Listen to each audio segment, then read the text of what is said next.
देहम् निर्दोषमाप्यतममप्यखिलैः सुवाक्यैः अस्योद्भवादिदमशेषविशेषतोऽपि वन्द्यं सदा प्रियतमं मम सन्नमामि। व्याप्तिर्यस्य निजे निजेन महता पक्षे सपक्षे स्थितिः व्यावृत्तिश्च विपक्षतोऽथ विषये शक्तिर्न वैबाधिते नैवास्ति प्रतिपक्षयुक्तिरतुलं शुद्धं प्रमाणं समे भूयात् तत्त्वविनिर्णयाय भगवान् आनन्दतीर्थो मुनिः। यं प्रौरजन्तमनुपेतमपेतकृत्यं द्वैपायनो विरहकातुराजुहाव पुत्रेति तन्मयतया तरभूपिनेदुः तं सर्वभूतहृदयं मुनिमानतोऽस्मि। सालङ्कारककाव्यनाटककला त्रय्यर्थस्मृतिजैमिनीय कविता सङ्गीतपारङ्गतः विप्रक्षत्रविडङ्घ्रिजातमुखरानिकप्रजासेवितः श्रीमत्सद्गुरुराघवेन्द्रयतिराट् कुर्याद्ध्रुवं मङ्गलम्। तपस्वाध्याय शुश्रूषा कृष्णपूजारतं मुनिम् विश्वेशमिष्टदं वन्दे परिव्राट् चक्रवर्तिनम्। जन्माद्यस्य यतोऽन्वयादितरतश्चार् षष्ठमस्कन्धे अद्य कथानुवादे सति किञ्चित् पूर्वकथानुवादः। ಶ್ರೀಗುರುಭ್ಯೋ ನಮಃ ಹರಿ ಓಂ. ನಿನ್ನೆ ದಿನ ಭಾಗವತದ 6ನೇ ಸ್ಕಂದದ ಶ್ರವಣವನ್ನ ಮಾಡ್ತಾ ಬಂದಿದ್ದೇವೆ. ಪ್ರಧಾನವಾಗಿ 6ನೇ ಸ್ಕಂದದಲ್ಲಿ ಆಗುವಾಗ ನಾರದರ ಮುಂಡಿಗೆಯ ಪ್ರಸಂಗವನ್ನ ಶ್ರವಣ ಮಾಡಿದ್ವಿ ಕೊನೆ ಭಾಗದಲ್ಲಿ. ಅದಾದ ಮೇಲೆ ವಿಶ್ವರೂಪಾಚಾರ್ಯರನ್ನ ಪುರೋಹಿತನನ್ನಾಗಿ ಮಾಡಿಕೊಂಡು ದೇವೇಂದ್ರ ತಾನು ಕಳೆದುಕೊಂಡಂತಹ ಸಂಪತ್ತು ಹಾಗೂ ಸ್ಥಾನ ಎಲ್ಲವನ್ನು ಕೂಡ ಪಡೆದುಕೊಂಡ ಅನ್ನುವಂತಹ ಅಂಶವನ್ನು ಗಮನಿಸಿದ್ವಿ. ತುಂಬಾ ಗುರುಗಳ ಅವಕೃಪೆಗೆ ಪಾತ್ರನಾದಂತಹ ಇಂದ್ರ ವಿಶ್ವರೂಪಾಚಾರ್ಯರ ಹೋಮದ ಪ್ರಭಾವದಿಂದಾಗಿ ಕ್ರೀಡನ್ನಿವ ವಿನಿರ್ಜಿತ್ಯ ಆಟ ಆಡ್ತಾ ಗೆದ್ದುಬಿಟ್ಟ. ಎಲ್ಲ ಅಸುರನ್ನ ಜಯಿಸಿದ್ದಾನೆ, ತನ್ನ ಸ್ಥಾನವನ್ನು ಮರಳಿ ಪಡ್ಕೊಂಡ. ಹಾಗಾದ್ರೆ ಅದು ಯಾವ ರೀತಿಯಾದಂತಹ ಹೋಮ? ನಾರಾಯಣ ವರ್ಮ ಅನ್ನುವಂತಹ ವಿಶಿಷ್ಟವಾದಂತಹ ಸ್ತೋತ್ರದ ಉಲ್ಲೇಖವನ್ನು ಕೂಡ ತಾವು ಮಾಡಿದ್ದೀರಿ. ಅದೇನು ನಾರಾಯಣ ವರ್ಮ, ಅದರ ಬಗ್ಗೆ ತಾವು ತಿಳಿಸ್ಕೊಡ್ಬೇಕು ಅಂತ ಕೇಳಿದಾಗ, ತುಂಬಾ ವಿಶಿಷ್ಟವಾಗಿರುವಂತಹ ಸ್ತೋತ್ರಗಳ ರಾಜ ಅದು. ಬೇರೆ ಸ್ತೋತ್ರಗಳಂತೆ ಈ ಸ್ತೋತ್ರ ಅಲ್ಲ. ಬೇರೆ ಸ್ತೋತ್ರಗಳನ್ನ ನಾವು ನಿನ್ನೆ ದಿನ ಗಮನಿಸಿದೀವಿ. ಸಂಚಾರ ಮಾಡುವಂತಹ ಸಮಯದಲ್ಲಿ ಪಾರಾಯಣ ಮಾಡ್ಕೊಂಡು ಹೋಗ್ತಾ ಇರಬಹುದು, ಪಾದರಕ್ಷೆಗಳಿರ್ಲಿ. ದೇವರ ಧ್ಯಾನ ಮಾಡ್ಲಿಕ್ಕೆ ಮನಸ್ಸು ಶುದ್ಧವಾಗಿದ್ರೆ ಸಾಕು ಅನ್ನೋ ಅರ್ಥದಲ್ಲಿ ದೇವರ ನಾಮಗಳನ್ನು ಹೇಳ್ತಾ ಸಂಚಾರ ಮಾಡಬಹುದು. ಆದರೆ ಈ ನಾರಾಯಣ ವರ್ಮ ಅನ್ನುವಂತಹ ಸ್ತೋತ್ರಗಳ ರಾಜ ಏನಿದೆ, ಇದಕ್ಕೆ ಪಾರಾಯಣ ಮಾಡ್ಲಿಕ್ಕೆ, ಜಪ ಮಾಡ್ಲಿಕ್ಕೆ ಇದರದ್ದೇ ಆದಂತಹ ವಿಶಿಷ್ಟವಾದಂತಹ ಮಾರ್ಗ ಇದೆ. ಅದು ಯಾವುದು ಅಂತಂದ್ರೆ, ಪೂರ್ವಾಭಿಮುಖವಾಗಿರಬೇಕು, ದರ್ಭಾಸನರಾಗಿರಬೇಕು, ಮನಸ್ಸು ಶುದ್ಧವಾಗಿರಬೇಕು, ನಾರಾಯಣ ಅಷ್ಟಾಕ್ಷರ ಮಂತ್ರಗಳ ಜಪವನ್ನ ಮಾಡಿರಬೇಕು, ವಾಸುದೇವ ದ್ವಾದಶಾಕ್ಷರ ಮಂತ್ರ ಅಂತೇನಿದೆ ಅದನ್ನು ಕೂಡ ಜಪವನ್ನ ಮಾಡಿರಬೇಕು, ಅಂಗನ್ಯಾಸ ಕರನ್ಯಾಸ ಇವುಗಳನ್ನೆಲ್ಲ ಮಾಡಿಕೊಂಡಿರಬೇಕು. ಅದಾದ ಮೇಲೆ ಪ್ರಾರಂಭ ಅಂತ. ಹಾಗಾದ್ರೆ ಇಲ್ಲಿ ಬರುವಂತಹ ಅಂಶಗಳು ಯಾವುದು ಅಂತ ಪ್ರಶ್ನೆ ಮಾಡಿದಾಗ ಆ ಎಲ್ಲ ವಿಚಾರವನ್ನ ನಿನ್ನೆ ದಿನ ಶ್ರವಣ ಮಾಡಿದ್ವಿ. ತುಂಬಾ ವಿಸ್ತಾರವಾದಂತಹ ಸ್ತೋತ್ರ ಭಾಗ ಇದು. ಪ್ರಧಾನವಾದಂತಹ ಅಂಶಗಳನ್ನ ನಿನ್ನೆ ಗಮನಿಸಿದ್ವಿ. ಆರಂಭದಲ್ಲಿ ಶ್ರೀಹರಿ ಅವನು ನಮ್ಮನ್ನ ರಕ್ಷಣೆ ಮಾಡ್ಲಿ ಅಂತ.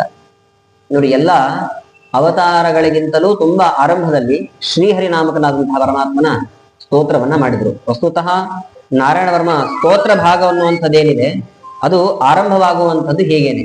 ಹರಿರ ವಿದದ್ಯಾನ್ ಮಮ ಸರ್ವ ರಕ್ಷಾಂ ನ್ಯಸ್ತಾಂಗ್ರಿ ಪದ್ಮ ಪದಗೇಂದ್ರ ಪೃಷ್ಠೆ ಅಂತ ಹೀಗೆ ಆರಂಭವಾಗುವಂಥದ್ದು. ಅದಾದ ಮೇಲೆ ಮತ್ಸ್ಯರೂಪಿ ಪರಮಾತ್ಮನಿಂದಾಗ ಆರಂಭವಾಗತ್ತೆ. ನಾವು ಸಾಮಾನ್ಯವಾಗಿ ಗಮನಿಸುವಾಗ ದಶಾವತಾರಗಳ ಚಿಂತನೆ ಮಾಡುವಾಗ ಮೊದಲು ಬರುವಂತದ್ದೇನೆ ಮತ್ಸ್ಯರೂಪಿ ಪರಮಾತ್ಮನ ಅವತಾರ. ಆದ್ರೆ ಅದಕ್ಕಿಂತಲೂ ಪೂರ್ವದಲ್ಲಿ ಹರಿನಾಮಕನಾದ ಪರಮಾತ್ಮ ಏನಿದ್ದಾನೆ ಅವನು ಸರ್ವ ರಕ್ಷಾಂ, ಪ್ರತಿಯೊಂದು ಅವಸ್ಥೆಯಲ್ಲೂ ಕೂಡ ನಿನ್ನೆ ದಿನ ಒಂದು ಅಂಶವನ್ನ ಗಮನಿಸಿದ್ವಿ ನಾವು. ಜಾಗೃತ ಅವಸ್ಥೆ, ಸ್ವಪ್ನಾವಸ್ಥೆ ಹಾಗೂ ಸುಷುಪ್ತಿ ಅವಸ್ಥೆ, ಇಂತಹ ಸಮಯದಲ್ಲಿ ನಮ್ಮನ್ನ ಕಾಪಾಡಬೇಕು ಅವನು ಅಂತ. ಬರೀ ದೇವರು ಮನುಷ್ಯರನ್ನ ಮಾತ್ರ ರಕ್ಷಣೆ ಮಾಡ್ತಾನೆ ಅಂತಲ್ಲ, ಸಕಲ ಚರಾಚರ ಪ್ರಪಂಚದಲ್ಲಿರುವಂತಹ ಎಲ್ಲರನ್ನೂ ಕೂಡ ರಕ್ಷಣೆ ಮಾಡ್ತಾನೆ ಪರಮಾತ್ಮ. ಅದಕ್ಕೆ ಒಂದು ಕಥೆಯನ್ನ ಉಲ್ಲೇಖ ಮಾಡ್ತಾರೆ, ವಸ್ತುತಃ ಮಹಾಭಾರತ ಗ್ರಂಥದಲ್ಲಿ ಉಲ್ಲೇಖ ಮಾಡ್ತಾರೆ. ಇದು ಮಹಾಭಾರತ ಗ್ರಂಥದಲ್ಲಿ ನಡೀತು ಅಂತಂದ್ರೆ ದೇವರ ಸಂಕಲ್ಪ ನೋಡಿ ಹೇಗಿರುತ್ತೆ. ಒಮ್ಮೆ ಒಂದು ಪಕ್ಷಿ, ತುಂಬು ಗರ್ಭಿಣಿಯಾದಂತಹ ಪಕ್ಷಿ, ಅದು ಎಲ್ಲಾ ಕಡೆಗೆ ಹಾರ್ತಾ ಹಾರ್ತಾ ಬಂದಿದೆ, ಇನ್ನೇನು ಪ್ರಸವಿಸಬೇಕು ಅಂತಹ ಒಂದು ಸ್ಥಿತಿಯಲ್ಲಿದೆ. ಅದು ಎಲ್ಲಿಗೆ ಬಂತು ಅಂತಂದ್ರೆ ಮಹಾಭಾರತದ ಯುದ್ಧ ಏನ್ ನಡೀತಾ ಇತ್ತು ಆ ಜಾಗಕ್ಕೆ ಬಂತಂತೆ. ತುಂಬಾ ಕಷ್ಟದ ಪರಿಸ್ಥಿತಿ, ಆರೈಕೆಯನ್ನು ಮಾಡಬೇಕು ನಿಮಗೆಲ್ಲ ಗೊತ್ತಿರುವಂತದ್ದು. ಆ ಸಮಯದಲ್ಲಿ ತುಂಬಾ ವೇಗವಾಗಿ ಹಾರಾಟ ಮಾಡ್ಲಿಕ್ಕೆ ಆಗ್ತಾ ಇಲ್ಲ. ಹೇಗೋ ಕಷ್ಟಪಟ್ಟು ಒಂದು ರಥದ ಕೆಳಭಾಗದಲ್ಲಿ ಇದು ಸೇರಿಕೊಳ್ತಂತೆ. ಅದೇ ಸಮಯಕ್ಕೆ ಯುದ್ಧ ನಡೀತಾ ಇದೆ, ಪರಸ್ಪರವಾಗಿ ದಾಳಿ ಪ್ರತಿದಾಳಿಗಳೆಲ್ಲವೂ ಕೂಡ ನಡೀತಾ ಇದೆ. ಒಮ್ಮೆ ಎದುರಾಳಿ ಬಿಟ್ಟಂತಹ ಬಾಣ ಏನಾಯ್ತು ಅಂತಂದ್ರೆ ನೇರವಾಗಿ ಈ ಪಕ್ಷಿಯ ಹೊಟ್ಟೆಯ ಭಾಗಕ್ಕೆ ತಾಕಿಕೊಂಡು ಹೋಯಿತು. ದೇವರ ಸಂಕಲ್ಪ ಹೇಗಿತ್ತು ಅಂತಂದ್ರೆ ಈ ಪಕ್ಷಿಯ ಆಯುಸ್ಸು ಸಂಪೂರ್ಣವಾಗಿ ಮುಗಿದಿತ್ತು, ಒಳಗಡೆ ಇರುವಂತಹ ಮರಿಗಳು ಬದುಕಬೇಕಿತ್ತು. ಹೀಗೆ ಪರಮಾತ್ಮನ ಸಂಕಲ್ಪ ಇದ್ದದ್ದು. ಅದಕ್ಕೆ ಸರಿಯಾಗಿ ಎದುರಾಳಿ ಬಾಣವನ್ನ ಪ್ರಯೋಗ ಮಾಡಿದ್ದಾನೆ. ಆ ಬಾಣ ಹೇಗೆ ತಾಕಿದೆ ಅಂದ್ರೆ ಪಕ್ಷಿಗೆ ಹೊಟ್ಟೆಯ ಮುಂಭಾಗದಲ್ಲಿ ಮಾತ್ರ ಸೀಳಿಕೊಂಡು ಹೋಯಿತು. ನಾವು ಇವಾಗೆಲ್ಲ ವೈದ್ಯಶಾಸ್ತ್ರದಲ್ಲಿ ತುಂಬಾ ಮುಂದುವರೆದಿದ್ದೇವೆ ಅಂತ ಮಾತನಾಡಿಕೊಳ್ತೇವೆ. ಸಿಸೇರಿಯನ್ ಮಾಡುವಂತಹ ಕ್ರಮ ತುಂಬಾ ದೊಡ್ಡ ಸಾಧನೆ ಅನ್ಕೊಳ್ತೇವೆ. ತುಂಬಾ ಹಿಂದಿನ ಕಾಲದಲ್ಲಿ ಎಲ್ಲವೂ ಕೂಡ ನಡೆದು ಹೋಗಿದೆ. ಹೊಟ್ಟೆಯ ಸೀಳಿದ ಹೊಟ್ಟೆಯ ಭಾಗದಿಂದಾಗಿ ಮೊಟ್ಟೆಗಳು ಕೆಳಗಡೆ ಬಿದ್ವು. ಮೊಟ್ಟೆ ಕೆಳಗಡೆ ಬಿದ್ದ ಮೇಲೆ ಒಡಿಬೇಕಲ್ವಾ, ಅವು ಒಡಿಲಿಲ್ಲ. ದೇವರ ಸಂಕಲ್ಪ ಮರಿಗಳೆಲ್ಲ ಬದುಕಬೇಕಿತ್ತಲ್ವಾ. ನೇರವಾಗಿ ಬೀಳುವಾಗ ಕೆಳಗಡೆಗೆ ಹುಲ್ಲೆಲ್ಲ ಬೆಳೆದಿತ್ತು, ಹುಲ್ಲಿನ ಮೇಲೆ ಬಿತ್ತಂತೆ. ಎಂಥ ಆಶ್ಚರ್ಯ ಇದು! ಯುದ್ಧ ನಡೀತಾ ಇದೆ, ರಣರಂಗ ಅದು. ರಣರಂಗದಲ್ಲಿ ಮೇಲಿಂದ ಮೇಲೆ ಆ ಕಡೆ ಈ ಕಡೆ ಓಡಾಡ್ತಾ ಇರ್ತಾರೆ ಮನುಷ್ಯರು. ನಡೆದಾಡುವಂತಹ ಜಾಗದಲ್ಲಿ ಹುಲ್ಲು ಬೆಳೆಯಲ್ಲ ಅಂತ ಕೇಳ್ತೇವೆ, ಆದ್ರೆ ದೇವರ ಸಂಕಲ್ಪ ಇರೋದ್ರಿಂದಾಗಿ ಅಲ್ಲಿ ಹುಲ್ಲು ಬೆಳೆದಿತ್ತು, ಅದರ ಮೇಲೆ ಬಿತ್ತಂತೆ. ಆಯ್ತು, ಮೊಟ್ಟೆಗಳೇನು ಬಿದ್ದಿದೆ. ಇವರೆಲ್ಲ ಓಡಾಡುವಂತಹ ಸಮಯದಲ್ಲಿ ಮೊಟ್ಟೆಯನ್ನ ತುಳಿದು ಬಿಟ್ಟು ಆ ಒಳಗಡೆ ಇರುವಂತಹ ಮರಿಗಳು ಸತ್ತು ಹೋಗ್ಬೇಕಲ್ವಾ ಅಂತಂದ್ರೆ ದೇವರು ಇನ್ನೊಂದು ವಿಶಿಷ್ಟವಾಗಿರ್ತಕ್ಕಂತಹ ಒಂದು ಉಪಾಯವನ್ನ ಮಾಡಿದ್ದ. ಏನ್ ಮಾಡಿದ್ದ ಅಂತಂದ್ರೆ ಒಂದು ದೊಡ್ಡ ಆನೆ ಯುದ್ಧ ನಡೆಯುವಂತಹ ಪ್ರಸಂಗದಲ್ಲಿ ಬರ್ತಾ ಇರುವಂತಹ ಸಮಯದಲ್ಲಿ ಅದರ ಕಂಠಕ್ಕೆ ಒಂದು ದೊಡ್ಡ ಗಂಟೆಯನ್ನ ಕಟ್ಟಿಕೊಂಡು ರಣರಂಗದಲ್ಲಿ ಬರ್ತಾ ಇದೆ. ಆ ಸಮಯದಲ್ಲಿ ಮತ್ತೆ ಪರಮಾತ್ಮನ ಸಂಕಲ್ಪದಂತೆ ಎದುರಾಳಿ ಒಂದು ಬಾಣ ಪ್ರಯೋಗವನ್ನ ಮಾಡಿದ. ಆನೆಗೆ ಹೊಡಿಬೇಕು ಅಂತ ಬಾಣ ಪ್ರಯೋಗ ಮಾಡಿದ್ದಾನೆ. ಅದು ಆನೆಗೆ ತಾಕಲಿಲ್ಲ, ನೇರವಾಗಿ ಅದರ ಗಂಟೆಗೆ ತಾಕಿತಂತೆ. ನೋಡಿ, ಗಂಟೆಗೆ ತಾಕಿದೆ. ಅದು ನೇರವಾಗಿ ನೆಲದಲ್ಲಿ ಬೀಳುವಾಗ ಮೊಗುಚಿಕೊಂಡು ಬಿತ್ತು. ಉಲ್ಟಾ ಬಿದ್ದಿದೆ. ಅದು ಎಲ್ಲಿ ಬಿತ್ತು ಅಂದ್ರೆ ಮೊಟ್ಟೆಗಳೆಲ್ಲ ಏನೇ ಬಿದ್ದಿದೆ ಅದರ ಮೇಲ್ಭಾಗದಲ್ಲಿ ಅದನ್ನು ಪ್ರೊಟೆಕ್ಟ್ ಮಾಡೋ ಹಾಗೆ, ರಕ್ಷಣೆ ಮಾಡೋ ಹಾಗೆ ಕವಚದಂತೆ ಆ ಗಂಟೆ ಬಿದ್ದಿದೆ. ಆ ಗಂಟೆ ಎಷ್ಟು ಗಟ್ಟಿಯಾಗಿರುವಂತಹ ಗಂಟೆ ಅಂದ್ರೆ ಒಬ್ರು ಇಬ್ರು ಅಲ್ಲಾಡಿಸ್ಲಿಕ್ಕೆ ಸಾಧ್ಯವೇ ಇಲ್ಲ. ಕನಿಷ್ಠ ಪಕ್ಷ 5,000-6,000 ಮಂದಿ ಪ್ರಯತ್ನ ಪಟ್ರೆ ಮಾತ್ರ ಗಂಟೆಯನ್ನು ತೆಗಿಲಿಕ್ಕೆ ಆಗತ್ತಂತ. ಅಷ್ಟು ಗಟ್ಟಿಯಾದಂತಹ ಗಂಟೆ. ಆ ಗಂಟೆಯನ್ನ ಅಲ್ಲಿ ಸಂರಕ್ಷಿತವಾಗಿ ಇಟ್ಟಿದ್ದಾರೆ. ಯುದ್ಧ ಎಲ್ಲ ನಡೆದಿದೆ, ಅನೇಕ ದಿನಗಳು ಕಳೀತು.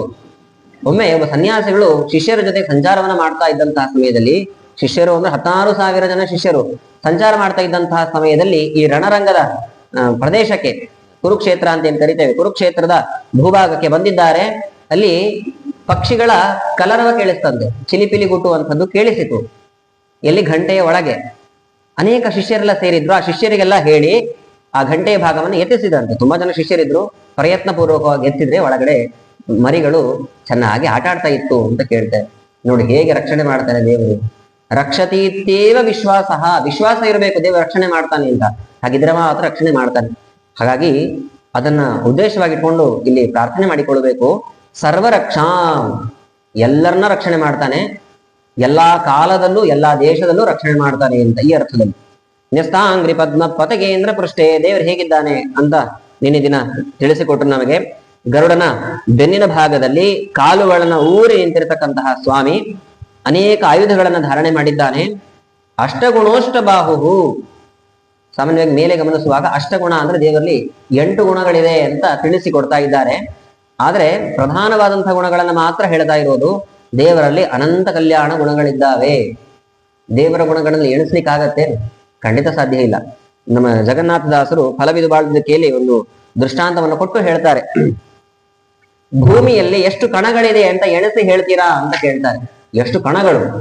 ಒಂದು ಮುಷ್ಟಿಯಲ್ಲಿ ಮರಳುಗಳನ್ನ ತೆಗೆದುಕೊಂಡು ಎಷ್ಟು ಕಣ ಇದೆ ಅಂತ ಹೇಳಿ ಅಂದ್ರೆ ಹೇಳಲಿಕ್ಕಾಗಲ್ಲ, ಆಗೋದಿಲ್ಲ ಅಂತಂತಾರೆ. ಅಥವಾ ಇನ್ನೊಂದು ಅವಕಾಶ, ಏನು ಅವಕಾಶ ಅಂದ್ರೆ ಸಮುದ್ರದಲ್ಲಿ ಎಷ್ಟು ಹನಿ ನೀರುಗಳಿದೆ ಅಂತ ಎಣಿಸಿ ಹೇಳ್ತೀರಾ ಅಂತ ಕೇಳ್ತಾರೆ. ಸಮುದ್ರದಲ್ಲಿ ಎಷ್ಟು ಹನಿ ನೀರಿದೆ ಅಂತ ಹೇಳಲಿಕ್ಕಾಗತ್ತೆ? ಸಾಧ್ಯವೇ ಇಲ್ಲ. ಆದ್ರೆ ಆಗತ್ತೆ ಅಂತಾರೆ ಜಗನ್ನಾಥದಾಸರು. ಆದ್ರೆ ಪರಮಾತ್ಮನ ಗುಣಗಳೇನಿದೆ ಅದನ್ನ ಎಷ್ಟೇ ಪ್ರಯತ್ನ ಪಟ್ಟರೂ ಕೂಡ ಎಣಿಸ್ಲಿಕ್ಕೆ ಆಗಲ್ಲ ಅನ್ನೋದು ತಾತ್ಪರ್ಯ. ಮೇದಿನಿ ಪರಮಾಣ್ವಂಬು ಕಣಂಗಳ ಐದಬಹುದು ಎಣಿಸಬಹುದು, ಐದಬಹುದು ಪರಿಗಣತೇನು ಮಾಧವನ ಆನಂದಾದಿ ಗುಣಗಳನ್ನ ಅನಾದಿ ಕಾಲದಿಂದ ಅಗಣಿತವೆಂಬುದೇ ಫಲವಿದು ಬಾಳುವುದಕ್ಕೆ ಅಂತಾರೆ. ಮಾಧವನ ಆನಂದಾದಿ ಗುಣಗಳೇನಿದೆ ಅದನ್ನ ಅನಾದಿ ಕಾಲ ಅನ್ನೋದನ್ನ ಅಂಡರ್ಲೈನ್ ಮಾಡಿ ಅರ್ಥ ಮಾಡ್ಕೊಳ್ಬೇಕು ನಾವು. ಯಾಕೆ ಅಂದ್ರೆ ಇವತ್ತು ಪ್ರಾರಂಭ ಮಾಡಿದ್ದಾರೆ ಅಥವಾ ಇವಾಗ ಪ್ರಾರಂಭ ಮಾಡಿದ್ದಾರೆ, ಮುಗುದಿಲ್ಲ ಅಂದ್ರೆ ಬೇರೆ ಮಾತು. ಅನಾದಿ ಕಾಲದಿಂದ ಎಣಿಸ್ತಾ ಇದ್ದಾರೆ. ಯಾರು? ನಾವ್ಯಾರೋ ಎಣಿಸ್ತಾ ಇದ್ದೀವಿ ಅಂತಂದ್ರೆ ಅನಾದಿ ಕಾಲದಿಂದ ಎಣಿಸಿದ್ರು ಕೂಡ ನಮಗೆ ಆಗೋದಿಲ್ಲ. ಎಣಿಸ್ತಾ ಇರೋಳು ಮಹಾಲಕ್ಷ್ಮಿ, ಆದ್ರೂ ಕೂಡ ಅವಳಿಗೆ ಎಣಿಸ್ಲಿಕ್ಕೆ ಆಗಿಲ್ಲ ಅಂತಂದ್ರೆ ಎಷ್ಟು ಗುಣಗಳಿದೆ ದೇವರದ್ದು ಅಂತ ಅರ್ಥ ಮಾಡ್ಕೊಳ್ಬೇಕು. ಗುಣಗಳು ಅನ್ನುವಾಗ್ಲೂ ಕೂಡ ಪ್ರತ್ಯೇಕಶಃ ಅನಂತ ಅಂತಾರೆ. ನಮ್ಮ ತಲೆಗೆ ದೇವರಲ್ಲಿ ಅನಂತ ಗುಣಗಳಿದೆ ಅಂದ್ರೆ ನಾವೇ ಹೇಗೆ ಅರ್ಥ ಮಾಡ್ಕೊಳ್ತೀವಿ ಅಂತಂದ್ರೆ, ದೇವರಲ್ಲಿ ಆನಂದ ಗುಣ ಇದೆ, ಕರುಣಾ ಗುಣ ಇದೆ, ಜ್ಞಾನ ಇದೆ, ಹೀಗೆ ಗುಣಗಳು ಅನಂತ. ಅಷ್ಟೇ ಅಲ್ಲ, ಪ್ರತ್ಯೇಕವಾಗಿ ಅನಂತ. ಒಂದೇ ಒಂದು ಗುಣವನ್ನ ತೆಗೆದುಕೊಳ್ಳೋಣ, ಆನಂದ ಗುಣ ಎಷ್ಟಿದೆ ದೇವರಲ್ಲಿ, ಅದೂ ಅನಂತ ಅಂತ. ಸಂಖ್ಯೆಯನ್ನು ತೆಗೆದುಕೊಂಡಾಗ ಇಂಡಿವಿಜುವಲಿ ತೆಗೆದುಕೊಂಡ್ರೆ ಅದೂ ಅನಂತ, ಪ್ರತ್ಯೇಕವಾಗಿ ಒಂದು ಗುಣವನ್ನ ತೆಗೆದುಕೊಂಡಾಗ್ಲೂ ಕೂಡ ಅದೂ ಅನಂತ ಅಂತ ಹೀಗೆ ಅರ್ಥ ಮಾಡಿಕೊಳ್ಳಬೇಕು ಅಂತ. ಬರೀ ಇಲ್ಲಿ 8 ಗುಣ ಹೇಳಿದ್ದಾರೆ ಅಂತಂದ್ರೆ ಪ್ರಧಾನವಾದಂತಹ 8 ಗುಣ. ಸೃಷ್ಟಿಯಾದಿ ಅಷ್ಟಕರ್ತೃತ್ವ ಅಂತಾರಲ್ವಾ, ಆ ಅಷ್ಟಕರ್ತೃತ್ವ ಅನ್ನುವಂಥದ್ದು ದೇವರಲ್ಲಿ ಇದೆ ಅಂತ ಚಿಂತನೆ ಮಾಡಿ ಅಂತ. ಹೀಗೆ ಇಂತಹ ಪರಮಾತ್ಮ ರಕ್ಷಣೆ ಮಾಡ್ಲಿ, ಮತ್ತೆ ಪರಮಾತ್ಮ ರಕ್ಷಣೆ ಮಾಡ್ಲಿ. ಹೀಗೆ ದೇವರ ಅನೇಕ ಅವತಾರಗಳೇನಿದೆ ಅದನ್ನೆಲ್ಲ ಚಿಂತನೆ ಮಾಡ್ತಾ ಒಂದೊಂದು ಕಷ್ಟದ ಪರಿಸ್ಥಿತಿಯಲ್ಲಿ ದೇವರ ಒಂದೊಂದು ರೂಪಗಳು ಕೂಡ ನಮಗೆ ರಕ್ಷಣೆ ಮಾಡ್ಲಿ ಅಂತ ಪ್ರಾರ್ಥನೆಯನ್ನು ಮಾಡಿಕೊಂಡು, ಬುದ್ಧನಾಮಕನಾದಂತಹ ಪರಮಾತ್ಮ ಪಾಷಂಡಿಗಣಾತ್, ಪಾಷಂಡಿಗಳು ಅಂತಂದ್ರೆ ದುಷ್ಟ ಜನರು ಏನಿರ್ತಾರೆ ಅವರ ಸಹವಾಸದಿಂದಾಗಿ ಆಗುವಂತಹ ದೋಷ ಏನಿದೆ ಆ ದೋಷದಿಂದ ನಮ್ಮನ್ನ ರಕ್ಷಣೆ ಮಾಡ್ಲಿ ಅಂತ ಪ್ರಾರ್ಥನೆ ಮಾಡಿಕೊಳ್ತಾರೆ. ಹೀಗೆ ದೇವರ ಅನಂತ ರೂಪಗಳೇನಿದೆ ಆ ಎಲ್ಲ ಗುಣಗಳ ಚಿಂತನೆಯನ್ನ ಮಾಡಬೇಕು. ಪ್ರಧಾನವಾದಂತಹ ರೂಪಗಳೇನಿದೆ ಅದನ್ನಾದ್ರೂ ಸಾಧ್ಯವಾದಷ್ಟು ಪ್ರತಿದಿನ ಚಿಂತನೆ ಮಾಡಿ ಅಂತ ಹೇಳ್ತಾರೆ. ಹೀಗೆ ಯಾರು ಚಿಂತನೆ ಮಾಡ್ತಾರೆ, ಈ ನಾರಾಯಣ ವರ್ಗದ ಚಿಂತನೆಯನ್ನು ಯಾರು ಮಾಡ್ತಾರೆ ಅವರಿಗೆ ವಿಶಿಷ್ಟವಾಗಿರ್ತಕ್ಕಂಥ ಲಾಭ ಇದೆ ಅಂತಾರೆ. ಏನು ಲಾಭ ಅಂತಂದ್ರೆ ಫಲಸ್ತುತಿಯಲ್ಲಿ ಹೇಳ್ತಾರೆ, ಏತದ್ಧಾರಯಮಾಣಸ್ತು ಯಂ ಯಂ ಪಶ್ಯತಿ ಚಕ್ಷುಷ ಪದಾವಾ ಸಂಸ್ಪೃಶೇತ್ ಸದ್ಯ ಸಾಧ್ವಸಾತ್ ಸವಿಮುಚ್ಯತೆ. ಏತದ್ಧಾರಯಮಾಣಸ್ತು, ಯಾರು ಈ ಮಂತ್ರಗಳನ್ನ ಪ್ರತಿದಿನ ಪಾರಾಯಣ ಮಾಡ್ತಾ ಇರ್ತಾರೆ, ಯಾರಿಗೆ ಈ ಮಂತ್ರಗಳ ಸಿದ್ಧಿ ಇದೆ, ಮಂತ್ರಗಳ ಸಿದ್ಧಿ ಅನ್ನುವಂಥದ್ದು ಆಗಬೇಕು. ಈ ಮಂತ್ರಗಳ ಸಿದ್ಧಿ ಆಗೋದು ಹೇಗೆ ಅಂತಂದ್ರೆ, ಕನಿಷ್ಠ ಪಕ್ಷ ಅಂದ್ರೂ ಕೂಡ 48 ಲಕ್ಷ ಬಾರಿ ಪಾರಾಯಣ ಮಾಡಿದ್ರೆ ಒಂದು ಮಂತ್ರ ಸಿದ್ಧಿ ಆಗತ್ತೆ ಅಂತ ಹೇಳ್ತಾರೆ. ಗಾಯತ್ರಿ ಮಂತ್ರದ ಸಿದ್ಧಿ ಒಬ್ಬನಿಗಿದೆ ಅಂತಂದ್ರೆ ಅವನ ಜೀವಿತಾವಧಿಯಲ್ಲಿ 48 ಲಕ್ಷ ಬಾರಿ ಗಾಯತ್ರಿ ಮಂತ್ರವನ್ನ ಚೆನ್ನಾಗಿ ಜಪಿಸಿದ್ರೆ ಆ ಸಿದ್ಧಿ ಬರುತ್ತೆ ಅಂತ. ಹೀಗೆ ಈ ಮಂತ್ರದ ಸಿದ್ಧಿ ಯಾರಿಗಿದೆಯೋ ಅವರಿಗೊಂದು ವಿಶಿಷ್ಟವಾದಂತಹ ಫಲ. ಏನು ಫಲ ಅಂತಂದ್ರೆ, ಯಾರಿಗೆ ಸಿದ್ಧಿ ಆಗಿರುತ್ತೋ ಅವರು ಯಾರನ್ನ ನೋಡ್ತಾರೆ ಅವರಿಗೂ ಮೋಕ್ಷ ಆಗತ್ತಂತೆ. ಅಥವಾ ಅವರ ಪಾದದ ಧೂಳು ಎಲ್ಲಿ ಇರತ್ತೋ ಅಥವಾ ಯಾರ ಮನೆಯಲ್ಲಿ ಇರತ್ತೋ ಅಲ್ಲಿ ಭೂತ ಪ್ರೇತಾದಿಗಳ ಕಾಟ ಅನ್ನುವಂಥದ್ದು ಇರೋದಿಲ್ಲ ಅಂತಂತಾರೆ. ಅನೇಕ ಸನ್ಯಾಸಿಗಳನ್ನ ನಾವು ಮನೆಗೆ ಪಾದಪೂಜೆಗೆ ಅಂತ ಕರೆಸ್ತೇವೆ. ಉದಾಹರಣೆಗೆ ನಮ್ಮ ಗುರುಗಳಾದಂತಹ ಪ್ರಾತಸ್ಮರಣೀಯರು ವಿಶ್ವೇಶತೀರ್ಥ ಶ್ರೀಪಾದಂಗಳವರು ಸಮಯ ಸಿಕ್ಕಾಗ್ಲೆಲ್ಲ ನಾರಾಯಣ ವರ್ಮವನ್ನು ಜಪ ಮಾಡ್ತಾ ಇದ್ರು. ಬರೀ ತಮಗೆ ಅಂತ ಅನ್ಕೊಳ್ಬೇಡಿ, ದೇಶಕ್ಕೋಸ್ಕರವಾಗಿ, ಶಿಷ್ಯರಿಗೋಸ್ಕರವಾಗಿ, ಭಕ್ತರಿಗೋಸ್ಕರವಾಗಿ, ಧರ್ಮದ ಸಂರಕ್ಷಣೆಗೋಸ್ಕರವಾಗಿ ನಾರಾಯಣ ವರ್ಮವನ್ನ ಪಾರಾಯಣ ಮಾಡ್ತಾ ಇದ್ರು. ವಿಶಿಷ್ಟವಾದಂತಹ ಸಿದ್ಧಿ ಉಳ್ಳವರು ಅವರು. ಮನೆಗಳಿಗೆಲ್ಲ ಪಾದಪೂಜೆಗೆ ಹೋಗುವಾಗ ಅನೇಕ ಜನ ಹೇಳೋದುಂಟು, ನಮಗೆ ಅನೇಕ ತಾಪತ್ರಯಗಳೆಲ್ಲ ಇತ್ತು, ಯಾವಾಗ ಸ್ವಾಮಿಗಳು ನಮ್ಮ ಮನೆಗೆ ಬಂದು ಪಾದಪೂಜೆಯನ್ನು ಸ್ವೀಕಾರ ಮಾಡಿಕೊಂಡು ಹೋದ್ರು ಅವತ್ತಿನಿಂದ ಎಲ್ಲ ದೂರ ಆಯಿತು ಅಂತ. ಇದು ನಾರಾಯಣ ವರ್ಮದ ಸಿದ್ಧಿ ಪ್ರತ್ಯಕ್ಷವಾಗಿ ನಾವು ಕಂಡಿರುವಂಥದ್ದು ಅಂತ. ಅಷ್ಟೇ ಅಲ್ಲದೇನೆ ಯಾರು ನಾರಾಯಣ ವರ್ಮವನ್ನ ಪ್ರತಿನಿತ್ಯ ಪಾರಾಯಣ ಮಾಡ್ತಾ ಇರ್ತಾರೆ ಅವರ ರಕ್ಷಣೆಯನ್ನ ಸಾಕ್ಷಾತ್ ಪರಮಾತ್ಮನೇ ಮಾಡ್ತಾನೆ. ಅದಕ್ಕೆ ಏನಾದ್ರೂ ಇತಿಹಾಸ ಇದೆನಾ ಅಂತಂದ್ರೆ ಕೊನೆಗೆ ಒಂದು ಇತಿಹಾಸವನ್ನ ತಿಳಿಸಿಕೊಟ್ಟು ಈ ನಾರಾಯಣ ವರ್ಮದ ಸ್ತೋತ್ರವನ್ನ ಮುಗಿಸ್ತಾ ಇದ್ದಾರೆ. ಏನು ಅಂದ್ರೆ ಹಿಂದೆ ಒಬ್ಬ ಚಿತ್ರರಥ ಅನ್ನುವಂತಹ ಒಬ್ಬ ಗಂಧರ್ವ, ಚಿತ್ರರಥ ಅನ್ನುವಂತಹ ಗಂಧರ್ವ ವಿಮಾನದಲ್ಲಿ ಪ್ರಯಾಣ ಮಾಡ್ತಾ ಇದ್ದಂತೆ ನೋಡಿ. ವಿಮಾನದಲ್ಲಿ ಪ್ರಯಾಣ ಮಾಡ್ತಾ ಇದ್ದಂತಹ ಈ ಚಿತ್ರರಥ ಇದ್ದಕ್ಕಿದ್ದಂತೆ ವಿಮಾನ ಸಹಿತವಾಗಿ ಪತನವಾಗಿ ಹೋದಂತೆ, ಕೆಳಗಡೆ ಬಿದ್ದ ಅವನು. ಯಾಕೆ ಬಿದ್ದ ಅನ್ನೋದು ಅವನಿಗೆ ಅರ್ಥನೇ ಆಗ್ಲಿಲ್ಲ. ಅಲ್ಲೇ ವಾಲಕಿಲ್ಯರು ಅಂತ ಒಬ್ಬ ಜ್ಞಾನಿಗಳಿದ್ರು. ಆ ಜ್ಞಾನಿಗಳ ಬಳಿ ಹೋಗಿ ಕೇಳ್ತಾನೆ, ದಾರಿಯಲ್ಲಿ ಹೋಗುವಾಗ ನಾವು ಬೀಳುವಂಥದ್ದು ಸಹಜ, ಯಾಕಂದ್ರೆ ರಸ್ತೆಯಲ್ಲಿ ಏನಾದ್ರು ತೊಂದರೆಗಳಿರುತ್ತೆ ಅಥವಾ ಯಾರಾದ್ರೂ ಎದುರುಗಡೆ ಬರಬಹುದು, ಈ ರೀತಿಯಾದಂತಹ ತೊಂದರೆಗಳನ್ನ ನಾವಿಲ್ಲಿ ಅನುಭವಿಸ್ತೇವೆ. ಆದ್ರೆ ಆಕಾಶ ಮಾರ್ಗದಲ್ಲಿ ಈ ರೀತಿಯಾದಂತಹ ತೊಂದರೆಗಳೇನಾದ್ರೂ ಇರುತ್ತಾ? ಆ ರೀತಿಯಾದಂತಹ ತೊಂದರೆಗಳಿಲ್ಲ, ಆದ್ರೂ ಬಿದ್ದಿದ್ದಾನೆ, ಯಾಕೆ ಅಂತ ಅವನಿಗೆ ಜಿಜ್ಞಾಸೆ ಮೂಡಿತು. ವಾಲಕಿಲ್ಯರ ಹತ್ರ ಹೋಗಿ ಕೇಳ್ತಾನೆ. ವಾಲಕಿಲ್ಯರು ಹೇಳ್ತಾರೆ, ನೀನು ವಿಮಾನದಲ್ಲಿ ಪ್ರಯಾಣ ಮಾಡುವಾಗ ಕೌಶಿಕ ಅನ್ನುವಂತಹ ಬ್ರಾಹ್ಮಣನ ಅಸ್ಥಿಯನ್ನ ಅತಿಕ್ರಮಿಸಲಿಕ್ಕೆ ಪ್ರಾರಂಭ ಮಾಡಿದ್ದಿ, ಅದಕ್ಕೋಸ್ಕರವಾಗಿ ನೀನು ಕೆಳಗಡೆ ಬಿದ್ದಿ ಅಂತ. ಕೌಶಿಕ ಅನ್ನುವಂತಹ ಬ್ರಾಹ್ಮಣ ಅತ್ಯಂತ ಶ್ರೇಷ್ಠ ಬ್ರಾಹ್ಮಣನಾಗಿದ್ದ, ಜೀವನದುದ್ದಕ್ಕೂ ಕೂಡ ಮಹಾ ಸಾಧನೆಯನ್ನ ಮಾಡ್ತಕ್ಕಂಥ ವ್ಯಕ್ತಿ. ಅವನು ಪ್ರಾಣವನ್ನ ಬಿಟ್ಟ ನಂತರದಲ್ಲಿ ಅವನಿಗೆ ಔರ್ಧ್ವದೇಹಿಕ ಕಾರ್ಯಗಳಾಗಿರ್ಲಿಲ್ಲ. ಅವನ ಅಸ್ಥಿಗಳೆಲ್ಲ ಭೂಮಿಯಲ್ಲಿತ್ತು. ಆ ಅಸ್ಥಿಯನ್ನ ಆಕಾಶ ಮಾರ್ಗದಲ್ಲಿ ಅತಿಕ್ರಮಿಸ್ತಾ ಇದ್ದಾನೆ. ನೋಡಿ, ಅಸ್ಥಿಯ ಪ್ರಭಾವ ಎಷ್ಟಿದೆ ಅಂತಂದ್ರೆ ಆಕಾಶದವರೆಗೂ ಕೂಡ ಅದರ ವ್ಯಾಪ್ತಿ. ಅದನ್ನ ಅತಿಕ್ರಮಿಸಿದಾಗ ಅವನು ಬಿದ್ದಿದ್ದಾನೆ. ಹೌದು, ನಾನೇನ್ ಮಾಡ್ಬೇಕು ಇವಾಗ ಅಂತ ಕೇಳಿದ್ನಂತೆ. ಈಗ ವಾಲಕಿಲ್ಯರು ಹೇಳ್ತಾರೆ, ಈ ಕೌಶಿಕ ಬ್ರಾಹ್ಮಣನ ಔರ್ಧ್ವದೇಹಿಕ ಕ್ರಿಯೆಯನ್ನ ನೀನು ಮಾಡು ಅಂತ ವಾಲಕಿಲ್ಯರು ಹೇಳಿದ್ರು. ಹಾಗೆ ಆಗ್ಲಿ ಅಂತ ಈ ಚಿತ್ರರಥ ಅನ್ನುವಂತಹ ಗಂಧರ್ವ ಕೌಶಿಕ ಬ್ರಾಹ್ಮಣನ ಔರ್ಧ್ವದೇಹಿಕ ಕ್ರಿಯೆಗಳನ್ನೆಲ್ಲ ಮಾಡಿ ಆ ಕೌಶಿಕ ಬ್ರಾಹ್ಮಣ ಉತ್ತಮವಾದಂತಹ ಲೋಕಕ್ಕೆ ಹೋಗ್ಲಿಕ್ಕೆ ಅನುಕೂಲ ಮಾಡಿಕೊಟ್ಟ ಅಂತ ತಿಳಿಸ್ತಾರೆ. ನೋಡಿ, ಈ ಪ್ರಸಂಗದಿಂದ ನಮಗೇನ್ ಅರ್ಥ ಆಗತ್ತೆ ಅಂತಂದ್ರೆ, ಗರುಡ ಪುರಾಣದಲ್ಲಿ ಬರುವಂತಹ ವಿಚಾರವೇನೆ, ಯಾರು ಎಷ್ಟೇ ತಪಸ್ಸನ್ನ ಮಾಡಿರ್ಲಿ, ಎಷ್ಟೇ ಸಾಧನ ಮಾರ್ಗದಲ್ಲಿ ತೊಡಗಿರ್ಲಿ, ಎಷ್ಟೇ ತೀರ್ಥಕ್ಷೇತ್ರಗಳಿಗೆ ಪ್ರಯಾಣ ಮಾಡಿರ್ಲಿ, ಎಷ್ಟೇ ಶಾಸ್ತ್ರಗಳ ಶ್ರವಣ ಮಾಡಿರ್ಲಿ, ಅಧ್ಯಯನ ಮಾಡಿರ್ಲಿ, ಅವರಿಗೆ ಔರ್ಧ್ವದೇಹಿಕ ಕ್ರಿಯೆಗಳಾಗ್ಲಿಲ್ಲ ಅಂತಂದ್ರೆ ಅವರಿಗೆ ಮುಕ್ತಿ ಇಲ್ಲ. ಪ್ರೇತ ಜನ್ಮವೇ ಬರುತ್ತೆ ಅಂತಾರೆ. ಪ್ರೇತ ಜನ್ಮವೇ ಬರುತ್ತೆ. ಪ್ರೇತ ಅಂದ ಕೂಡಲೇ ಗಾಬರಿ ಆಗೋಗುತ್ತೆ ನಮಗೆ. ಬಬ್ರುವಾಹನನ ಚರಿತ್ರೆ ಹೇಳ್ತಾರೆ ಗರುಡ ಪುರಾಣದಲ್ಲಿ, ಅವಶ್ಯವಾಗಿ ಅದನ್ನು ಶ್ರವಣ ಮಾಡಬೇಕು. ಬಬ್ರುವಾಹನ ಅಂತ, ಬಬ್ರುವಾಹನ ಅಂದ ಕೂಡಲೇ ನಮ್ ತಲೆಗೆ ಬರೋದು ಯಾರು ಅಂತಂದ್ರೆ ಅರ್ಜುನ ಪುತ್ರನಾದಂತಹ ಬಬ್ರುವಾಹನ. ಯಾಕಂದ್ರೆ ಅದೇ ಪಿಕ್ಚರ್ ನೋಡಿರ್ತೀವಿ ನೋಡ್ರಿ, ಅದಕ್ಕೆ ಅವನೇ ತಲೆಗೆ ಬರ್ತಾನೆ. ಈ ಬಬ್ರುವಾಹನ ಅವನಲ್ಲ ಅಂತ ವ್ಯಾಖ್ಯಾನದಲ್ಲಿ ತಿಳಿಸ್ತಾರೆ ಗರುಡ ಪುರಾಣದಲ್ಲಿ. ಇವನು ಕೃತಯುಗದಲ್ಲಿ ಬರುವಂತಹ ಬಬ್ರುವಾಹನ ಸಂಚಾರ ಮಾಡ್ತಾ ಹೋಗ್ತಾ ಇರ್ತಾನೆ. ಸಂಚಾರ ಮಾಡುವಂತಹ ಸಮಯದಲ್ಲಿ ಬಾಯಾರಿಕೆ ಆಯ್ತು. ಸೈನಿಕರೆಲ್ಲ ನೀವು ಮುಂದೆ ಹೋಗಿ, ನಾನು ಬರ್ತೇನೆ ಅಂತಂದು ಅಲ್ಲೇ ಬಾವಿ ಹತ್ರ ಹೋಗ್ತಾನೆ. ಒಂದು ಬಾವಿ ಕಾಣ್ತು, ಅಲ್ಲಿ ನೀರನ್ನ ಪಾನ ಮಾಡೋಣ ಅಂತ ಹೋಗಿದ್ದಾನೆ. ಹೋದಂತಹ ಸಮಯದಲ್ಲಿ ವಿಚಿತ್ರವಾದಂತಹ ವಾತಾವರಣ, ಒಂದು ರಾವ್ ಅಂತೀವಿ ನೋಡ್ರಿ, ಇವತ್ತು ಆ ವಾತಾವರಣ ಸರಿ ಇಲ್ಲ, ಒಂಥರ ರಾವ್ ಹೊಡಿತಾ ಇದೆ ಅಂತೀವಿ. ಆ ವಾತಾವರಣವನ್ನ ನೋಡಿದ್ರೆ ಅನ್ಸತ್ತೆ ಏನೋ ಒಂದು ನಕಾರಾತ್ಮಕವಾದಂತಹ ವಿಷಯ ಇಲ್ಲಿದೆ ಅಂತ ಅನ್ಸತ್ತೆ. ಹಾಗೆ ಅನ್ನಿಸ್ತು ರಾಜನಿಗೆ. ಏನೋ ಪ್ರೇತ ಇರಬಹುದು ಅಂತ ಅಂದುಕೊಂಡ. ಅವನ ನಿರೀಕ್ಷೆ ಸರಿ ಇತ್ತು. ಅವನ ಮುಂದೆ ಒಂದು ಪ್ರೇತ ಪ್ರತ್ಯಕ್ಷವಾಯಿತು. ಪ್ರೇತ ಹೇಗಿರತ್ತೆ ಅಂತ ನಮಗೊಂದು ಜಿಜ್ಞಾಸೆ. ನಮ್ ತಲೆಗೇನ್ ಬರುತ್ತೆ, ಪಿಕ್ಚರ್ಗಳಲ್ಲಿ ಅಲ್ಲಿ ನೋಡ್ಬಿಡಿರ್ತೀವಿ ನೋಡಿ, ಸೀರಿಯಲ್ಗಳಲ್ಲಿ ತೋರಿಸ್ಬಿಡ್ರೆ ವಿಕಾರವಾದಂತಹ ಮುಖ, ವಿಚಿತ್ರವಾದಂತಹ ಶಬ್ದವನ್ನ ಮಾಡ್ತಾ ಇರತ್ತೆ. ಹೀಗೆಲ್ಲ ಇರತ್ತ ಪ್ರೇತ ಅಂತಂದ್ರೆ ಗರುಡ ಪುರಾಣದಲ್ಲಿ ತಿಳಿಸುವಂಥದ್ದು ವಿಕಾರವಾಗಂತೂ ಇದ್ದೇ ಇರತ್ತೆ. ಮುಖ ತುಂಬಾ ವಿಕಾರವಾಗಿರತ್ತೆ, ಶರೀರ ತುಂಬಾ ಕೃಶವಾಗಿರತ್ತೆ ಅಂತ ಹೇಳ್ತಾರೆ. ತುಂಬಾ ತೆಳ್ಳಗಿರಬೇಕು ಪ್ರೇತ. ಯಾಕೆಂದ್ರೆ ಬಾಯಾರಿಕೆ ಆಗ್ತಾ ಇರತ್ತೆ, ಬೇಕಾದಷ್ಟು ನೀರಿದ್ರು ಕೂಡ ಕುಡಿಯೋ ಹಾಗಿಲ್ಲ, ಹಸಿವೆಯು ಕೂಡ ತುಂಬಾ ಆಗ್ತಾ ಇರತ್ತೆ. ತಿನ್ನೋಣ ಅಂತಂದ್ರೆ ಪದಾರ್ಥಗಳಿದ್ರು ಕೂಡ ತಿನ್ಲಿಕ್ಕೆ ಆಗೋದಿಲ್ಲ. ಅಂತ ಒಂದು ಅವಸ್ಥೆಯಲ್ಲಿ ಇರತ್ತೆ. ಶಬ್ದಾದಿಗಳೆಲ್ಲ ಸುಮ್ಮನೆ ತೋರಿಸುತ್ತಾರೆ ಅಷ್ಟೇ, ನಮಗೆ ಭಯ ಪಡಿಸ್ಲಿಕ್ಕೋಸ್ಕರವಾಗಿ.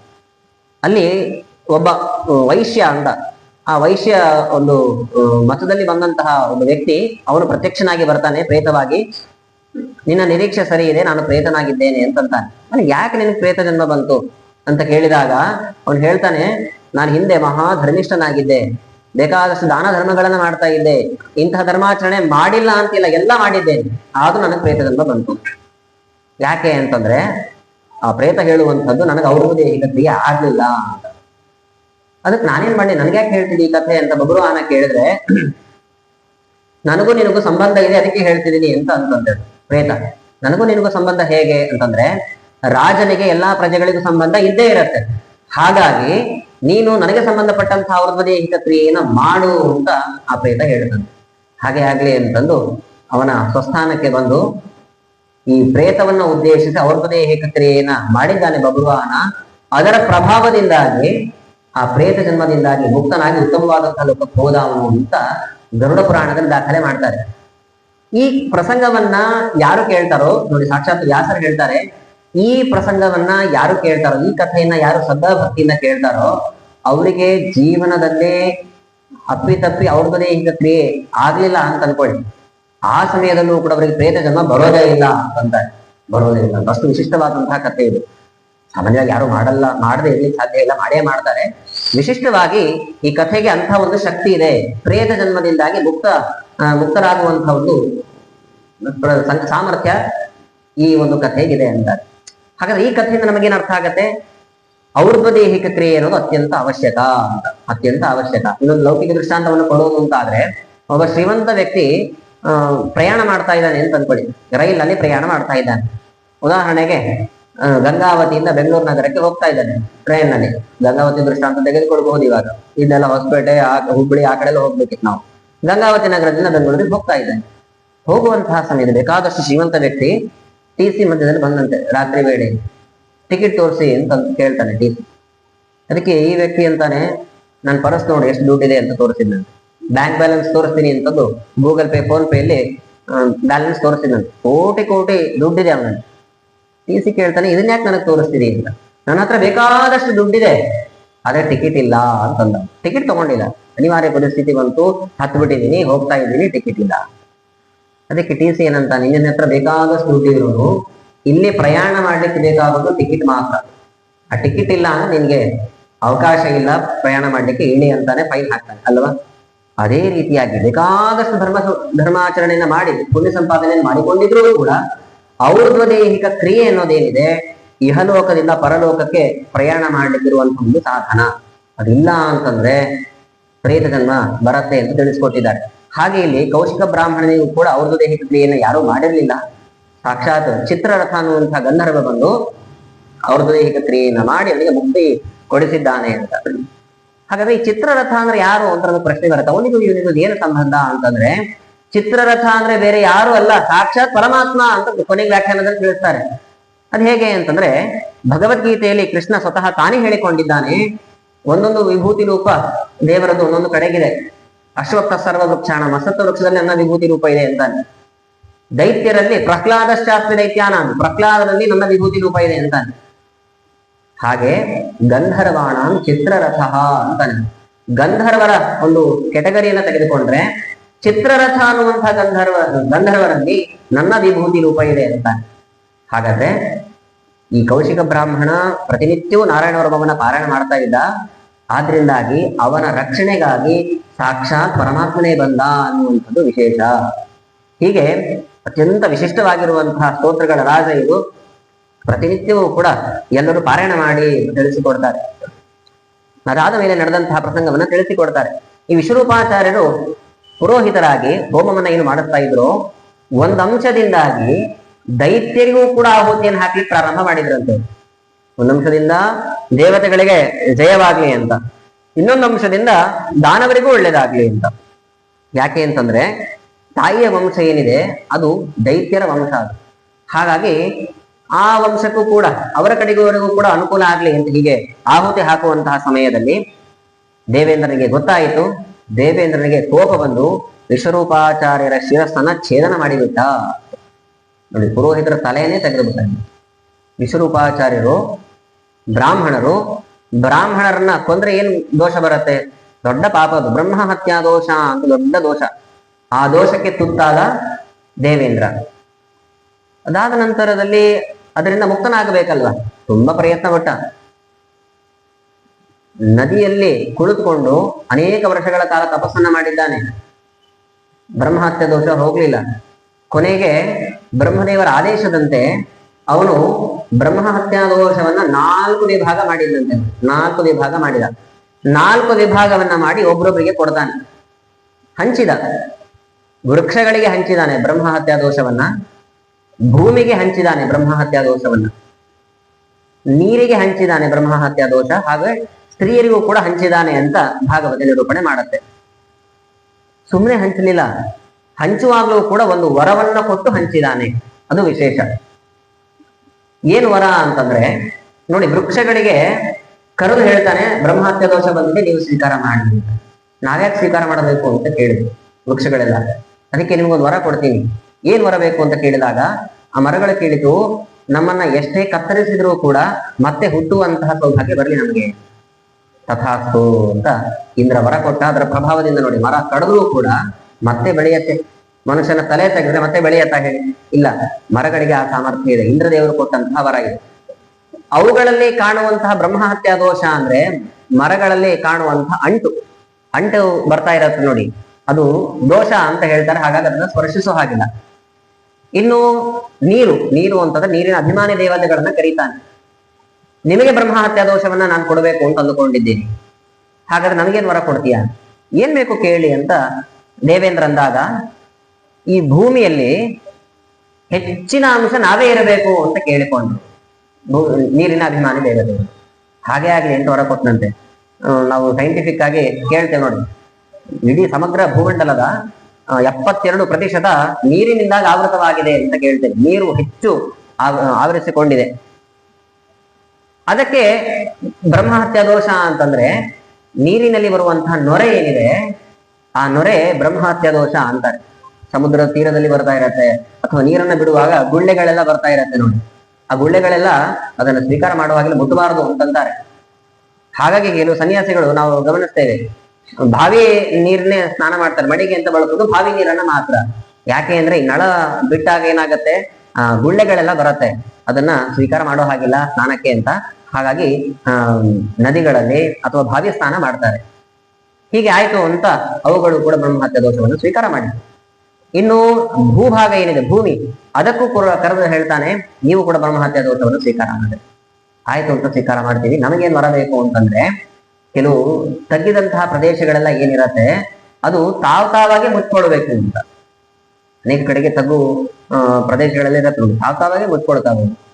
ಅವುಗಳಲ್ಲಿ ಕಾಣುವಂತಹ ಬ್ರಹ್ಮಹತ್ಯಾ ದೋಷ ಏನು ಅಂದ್ರೆ, ಬಂಜರು ಭೂಮಿ ಅಂತ ಇರತ್ತೆ, ಬಂಜರು ಭೂಮಿ ಅದನ್ನ ಸ್ಪರ್ಶಿಸಬಾರದು ಅಂತಾರೆ. ಅದು ಬ್ರಹ್ಮಹತ್ಯಾ ದೋಷಗ್ರಸ್ತವಾಗಿರೋದು ಅಂತ. ಇನ್ನು ಕೊನೆಗೆ ಸ್ತ್ರೀಯರನ್ನ ಕರೆದು ನೀವು ಕೂಡ ಬ್ರಹ್ಮಹತ್ಯಾ ದೋಷವನ್ನು ಸ್ವೀಕಾರ ಮಾಡ್ರಿ. ಆಯ್ತು ಅಂತಂದ್ರು.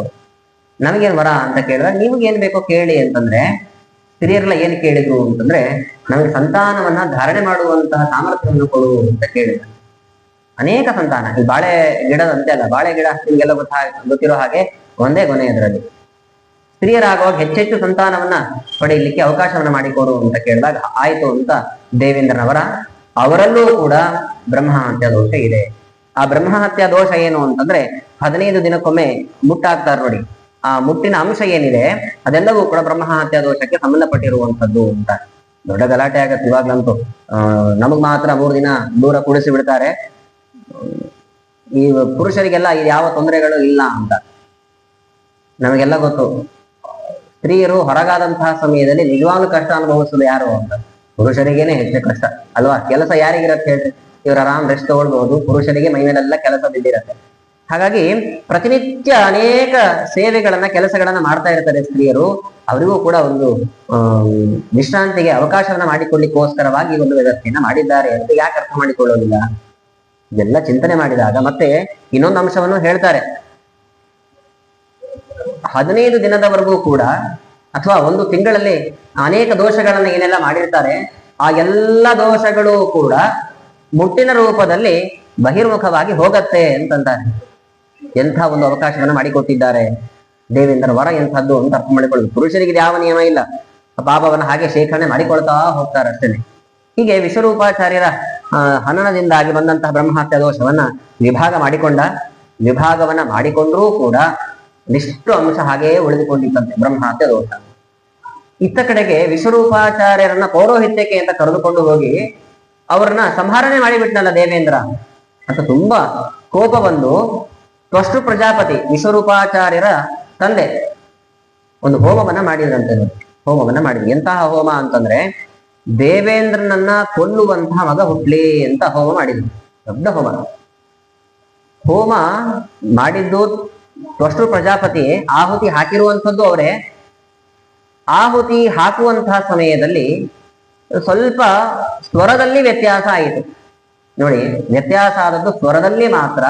ಅದರ ಪ್ರಭಾವದಿಂದ ಏನಾಯ್ತು ಅಂದ್ರೆ, ಇಂದ್ರನನ್ನ ಕೊಲ್ಲುವಂತಹ ಮಗ ಹುಟ್ಲಿ ಅನ್ನೋದು ಹೋಗಿ ಇಂದ್ರನಿಂದ ಕೊಲ್ಲಲ್ಪಡುವಂತಹ ಮಗ ಹುಟ್ಲಿ ಅಂತ ವ್ಯತ್ಯಾಸ ಆಗೋಯ್ತಂತೆ. ಸ್ವಲ್ಪ ವ್ಯತ್ಯಾಸದಿಂದ ಹಿಂಗೆಲ್ಲ ಆಗೋಗುತ್ತೆ. ನಾವು ದೃಷ್ಟಾಂತಕ್ಕೆ ತೆಗೆದುಕೊಳ್ಳೋದು ಅಂತಾದ್ರೆ, ಸಂಸ್ಕೃತದಲ್ಲಿ ನಾವು ಫಲಾಹಾರ, ನಾವು ಕನ್ನಡದಲ್ಲಿ ವ್ಯವಹಾರ ಮಾಡ್ತೀವಿ ನೋಡಿ, ಯಾರಾದ್ರೂ ಸಿಕ್ಕರೆ ಫಲಹಾರ ಆಯ್ತಾ ಅಂತ ಕೇಳ್ತೇವೆ. ಆ ಫಕಾರ ಏನಿದೆ ಮಹಾಪ್ರಾಣವನ್ನೇ ಹೇಳಬೇಕು. ನಾವು ಅದನ್ನ ಗಮನಿಸೋದೇ ಇಲ್ಲ. ಫಲಹಾರ ಆಯ್ತಾ ಅಂತ ಕೇಳ್ತೇವೆ. ಅಲ್ಪ ಪ್ರಾಣ ಏನಿದೆ ಪಕಾರ, ಆ ಪಕಾರವನ್ನ ಮಾತ್ರ ಹೇಳ್ತೇವೆ. ಸಂಸ್ಕೃತದಲ್ಲಿ ಫಕಾರ ಮಹಾಪ್ರಾಣ ಹೇಳಿ ಉಚ್ಚಾರಣೆ ಮಾಡಿದರೆ ಹಣ್ಣು ಮುಂತಾದವುಗಳು ಅಂತ. ಆದ್ರೆ ಅಲ್ಪ ಪ್ರಾಣದಿಂದ ಕೂಡಿರುವಂತಹ ಪಕಾರವನ್ನ ಹೇಳಿದ್ರೆ ಮಾಂಸ ಅಂತ ಅರ್ಥ. ಫಲ ಅಂದ್ರೆ ಮಾಂಸ. ಫಲಹಾರ ಮಾಡ್ಕೊಂಡು ಬಂದ್ರ ಅಂದ್ರೆ ಮಾಂಸ ತಿಂದು ಬಂದ್ರ ಅಂತ ಕೇಳಿದ್ರು. ಓ ಫಲಹಾರ ಆಯ್ತು, ಓ ಆಯ್ತು ಮಾಂಸ ಭಕ್ಷಣೆ. ಎಷ್ಟು ಪಾಪ ಬರುತ್ತೆ ನೋಡಿ, ಎಷ್ಟು ವ್ಯತ್ಯಾಸ ಇದೆ. ಇನ್ನೊಂದು ಕೂಷ್ಮಾಂಡ ಅಂತ ಕರೀತಾರೆ ಸಂಸ್ಕೃತದಲ್ಲಿ. ಕೂಷ್ಮಾಂಡ ಅಂತಂದ್ರೆ ಭೂತ ಪ್ರೇತಗಳಿಗೆ ಕೂಷ್ಮಾಂಡ ಅಂತ ಕರೀತಾರೆ. ಕೂಷ್ಮಾಂಡ ದೀರ್ಘ ಆದ್ರೆ, ಕುಷ್ಮಾಂಡ ಅಂತಂದ್ರೆ ಕುಂಬಳಕಾಯಿ ಅಂತ ಅರ್ಥ. ನೋಡಿ ಎಷ್ಟು ವ್ಯತ್ಯಾಸ ಇದೆ. ಉಕಾರಕ್ಕೂ ಹ್ರಸ್ವ ದೀರ್ಘದಲ್ಲಿ ಆಗುವಂತಹ ವ್ಯತ್ಯಾಸದಿಂದ ಇಷ್ಟೆಲ್ಲ ವ್ಯತ್ಯಾಸ. ಅದೇ ರೀತಿಯಾಗಿ ಇಲ್ಲಿಯೂ ಕೂಡ ಸ್ವಲ್ಪ ಸ್ವರದಲ್ಲಿ ವ್ಯತ್ಯಾಸ ಆಗಿರೋದ್ರಿಂದಾಗಿ ಇಂದ್ರನಿಂದ ಕೊಲ್ಲಲ್ಪಡುವಂತಹ ಮಗ ಹುಟ್ಲಿ ಅಂತ ಹೋಮ ಆಯಿತು. ಅಲ್ಲಿ ಬೃಹದಾಕಾರವಾಗಿ ವೃತ್ರಾಸುರ ಬಂದ ಅಂತ ತಿಳಿಸ್ಕೊಡ್ತಾರೆ. ತುಂಬಾ ಅವನ ಕಥೆಯನ್ನು ತುಂಬಾ ವಿಸ್ತಾರವಾಗಿ ಹೇಳಿದ್ದಾರೆ. ನೀವು ಅನೇಕ ಬಾರಿ ಕೇಳಿರ್ತೀರಿ, ಅದನ್ನು ವಿಸ್ತಾರ ಮಾಡ್ಲಿಕ್ಕೆ ಹೋಗುದಿಲ್ಲ. ನಮ್ಗೆ ತುಂಬಾ ದೊಡ್ಡ ದೈತ್ಯಾಕಾರದಿಂದ ಬಂದಿದ್ದಾನೆ. ಬಂದವನ ಎಲ್ಲ ದೇವತೆಗಳನ್ನು ಕೂಡ ಓಡಿಸ್ತಾ ಇದ್ದಾನೆ. ದೇವೇಂದ್ರ ಬಂದ, ದೇವೇಂದ್ರನನ್ನು ಕೂಡ ಚೆನ್ನಾಗಿ ಹೊಡೆದು ಸೋಲು ಹಾಗೆ ಮಾಡಿಬಿಟ್ಟ. ಎಷ್ಟೇ ಪ್ರಯತ್ನ ಪಡ್ತಾ ಇದ್ದಾನೆ ದೇವೇಂದ್ರ, ಏನು ಪ್ರಯತ್ನ ಪಟ್ಟರೂ ಕೂಡ ವೃತ್ರಾಸುರನನ್ನ ಹಿಮ್ಮೆಟ್ಟಿಸ್ಲಿಕ್ಕೆ ಆಗ್ಲೇ ಇಲ್ಲ. ಮತ್ತೆ ಪುನಃ ಬ್ರಹ್ಮದೇವರ ಬಳಿ ಬಂದ, ಸ್ವಾಮಿ ಹೀಗಾಗಿದೆ, ಏನ್ ಮಾಡಬೇಕು ಅಂತ. ಅದಕ್ಕೆ ಬ್ರಹ್ಮದೇವರು ಒಂದು ಉಪಾಯ ಮಾಡೋಣ, ನೀವು ನೇರವಾಗಿ ದಧೀಚಿ ಋಷಿಗಳ ಹತ್ರ ಹೋಗಿ ಅವರ ಶರೀರದ ಮೂಳೆಗಳನ್ನ ಕೇಳಿ, ಆ ಮೂಳೆಗಳಿಂದ ನೀವು ವಜ್ರಾಯುಧವನ್ನ ತಯಾರು ಮಾಡಿಕೊಂಡು ವೃತ್ರಾಸುರನನ್ನ ಕೊಂದ್ರೆ ಆವಾಗ ವೃತ್ರಾಸುರ ಪ್ರಾಣವನ್ನ ಬಿಡ್ತಾನೆ ಅಂತ. ಹಾಗೆ ಆಗ್ಲಿ ಅಂತ ನೇರವಾಗಿ ದಧೀಚಿ ಋಷಿಗಳ ಬಳಿ ಬಂದ್ರು. ದಧೀಚಿ ಋಷಿಗಳು ಕೇಳ್ತಾರೆ, ದೇವೇಂದ್ರ ದೊಡ್ಡ ಸ್ಥಾನದಲ್ಲಿ ಬಾ ಅಂತ ತರದು ವಿಶೇಷವಾದಂತಹ ಆಸನಾದಿಗಳನ್ನೆಲ್ಲ ಕೊಟ್ಟು ಏನ್ ವಿಷಯ ಅಂತ ಕೇಳಿದ್ರೆ, ದೇವೇಂದ್ರ ಅಂತಾನೆ, ನಿಮ್ಮ ಶರೀರದ ಮೂಳೆ ಕೊಡಿ ಅಂತ ಕೇಳ್ದ. ಹಿಂಗ್ ಕೇಳ್ತಾರೆ, ಶರೀರದ ಮೂಳೆ ಅದೇನು ಪದಾರ್ಥನ ಎತ್ತಿ ಬಿಟ್ಟು ಕೊಡ್ಲಿಕ್ಕೆ? ಶರೀರದ ಮೂಳೆ ಕೊಡಬೇಕು ಅಂದ್ರೆ ಪ್ರಾಣ ಬಿಡಬೇಕು. ಪ್ರಾಣ ಬಿಡುವಾಗ ಎಷ್ಟು ವೇದನೆ ಆಗತ್ತೆ ಗೊತ್ತಾ?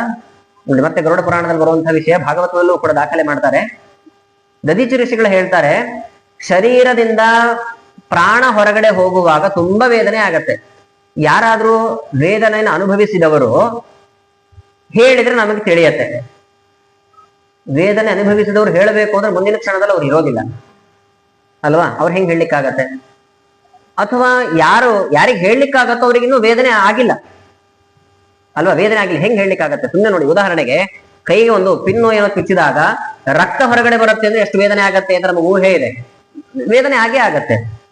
ಸ್ವಲ್ಪ ಒಂದು ಹರಿ ರಕ್ತ ಬರುವಾಗ ಎಷ್ಟು ವೇದನೆ ಆಗತ್ತೆ, ಪ್ರಾಣನೇ ಶರೀರದಿಂದ ಹೊರಗಡೆ ಬರುವಾಗ ಎಷ್ಟು ವೇದನೆ ಆಗ್ಲಿಕ್ಕಿಲ್ಲ. ಎಷ್ಟು ವೇದನೆ ಆಗತ್ತೆ ಅಂತಂದ್ರೆ ಭಾಗವತ ಪುರಾಣದಲ್ಲಿ ಹೇಳ್ತಾರೆ, ಶತವೃಶ್ಚಿಕ ದಷ್ಟಸ್ಯ ಯಾ ಪೀಡಾ ಸಾ ಜಾಯತೆ ತದಾ ಅಂತ ಹೇಳ್ತಾರೆ. 100 ಚೇಳು ಒಂದೇ ಸಾರತಿ ಕಡಿದ್ರೆ ಎಷ್ಟು ವೇದನೆ ಆಗತ್ತೋ ಅಷ್ಟು ವೇದನೆ ಆಗತ್ತೆ ಅಂತ, ಪ್ರಾಣ ಶರೀರದಿಂದ ಹೊರಗಡೆ ಬರುವಾಗ.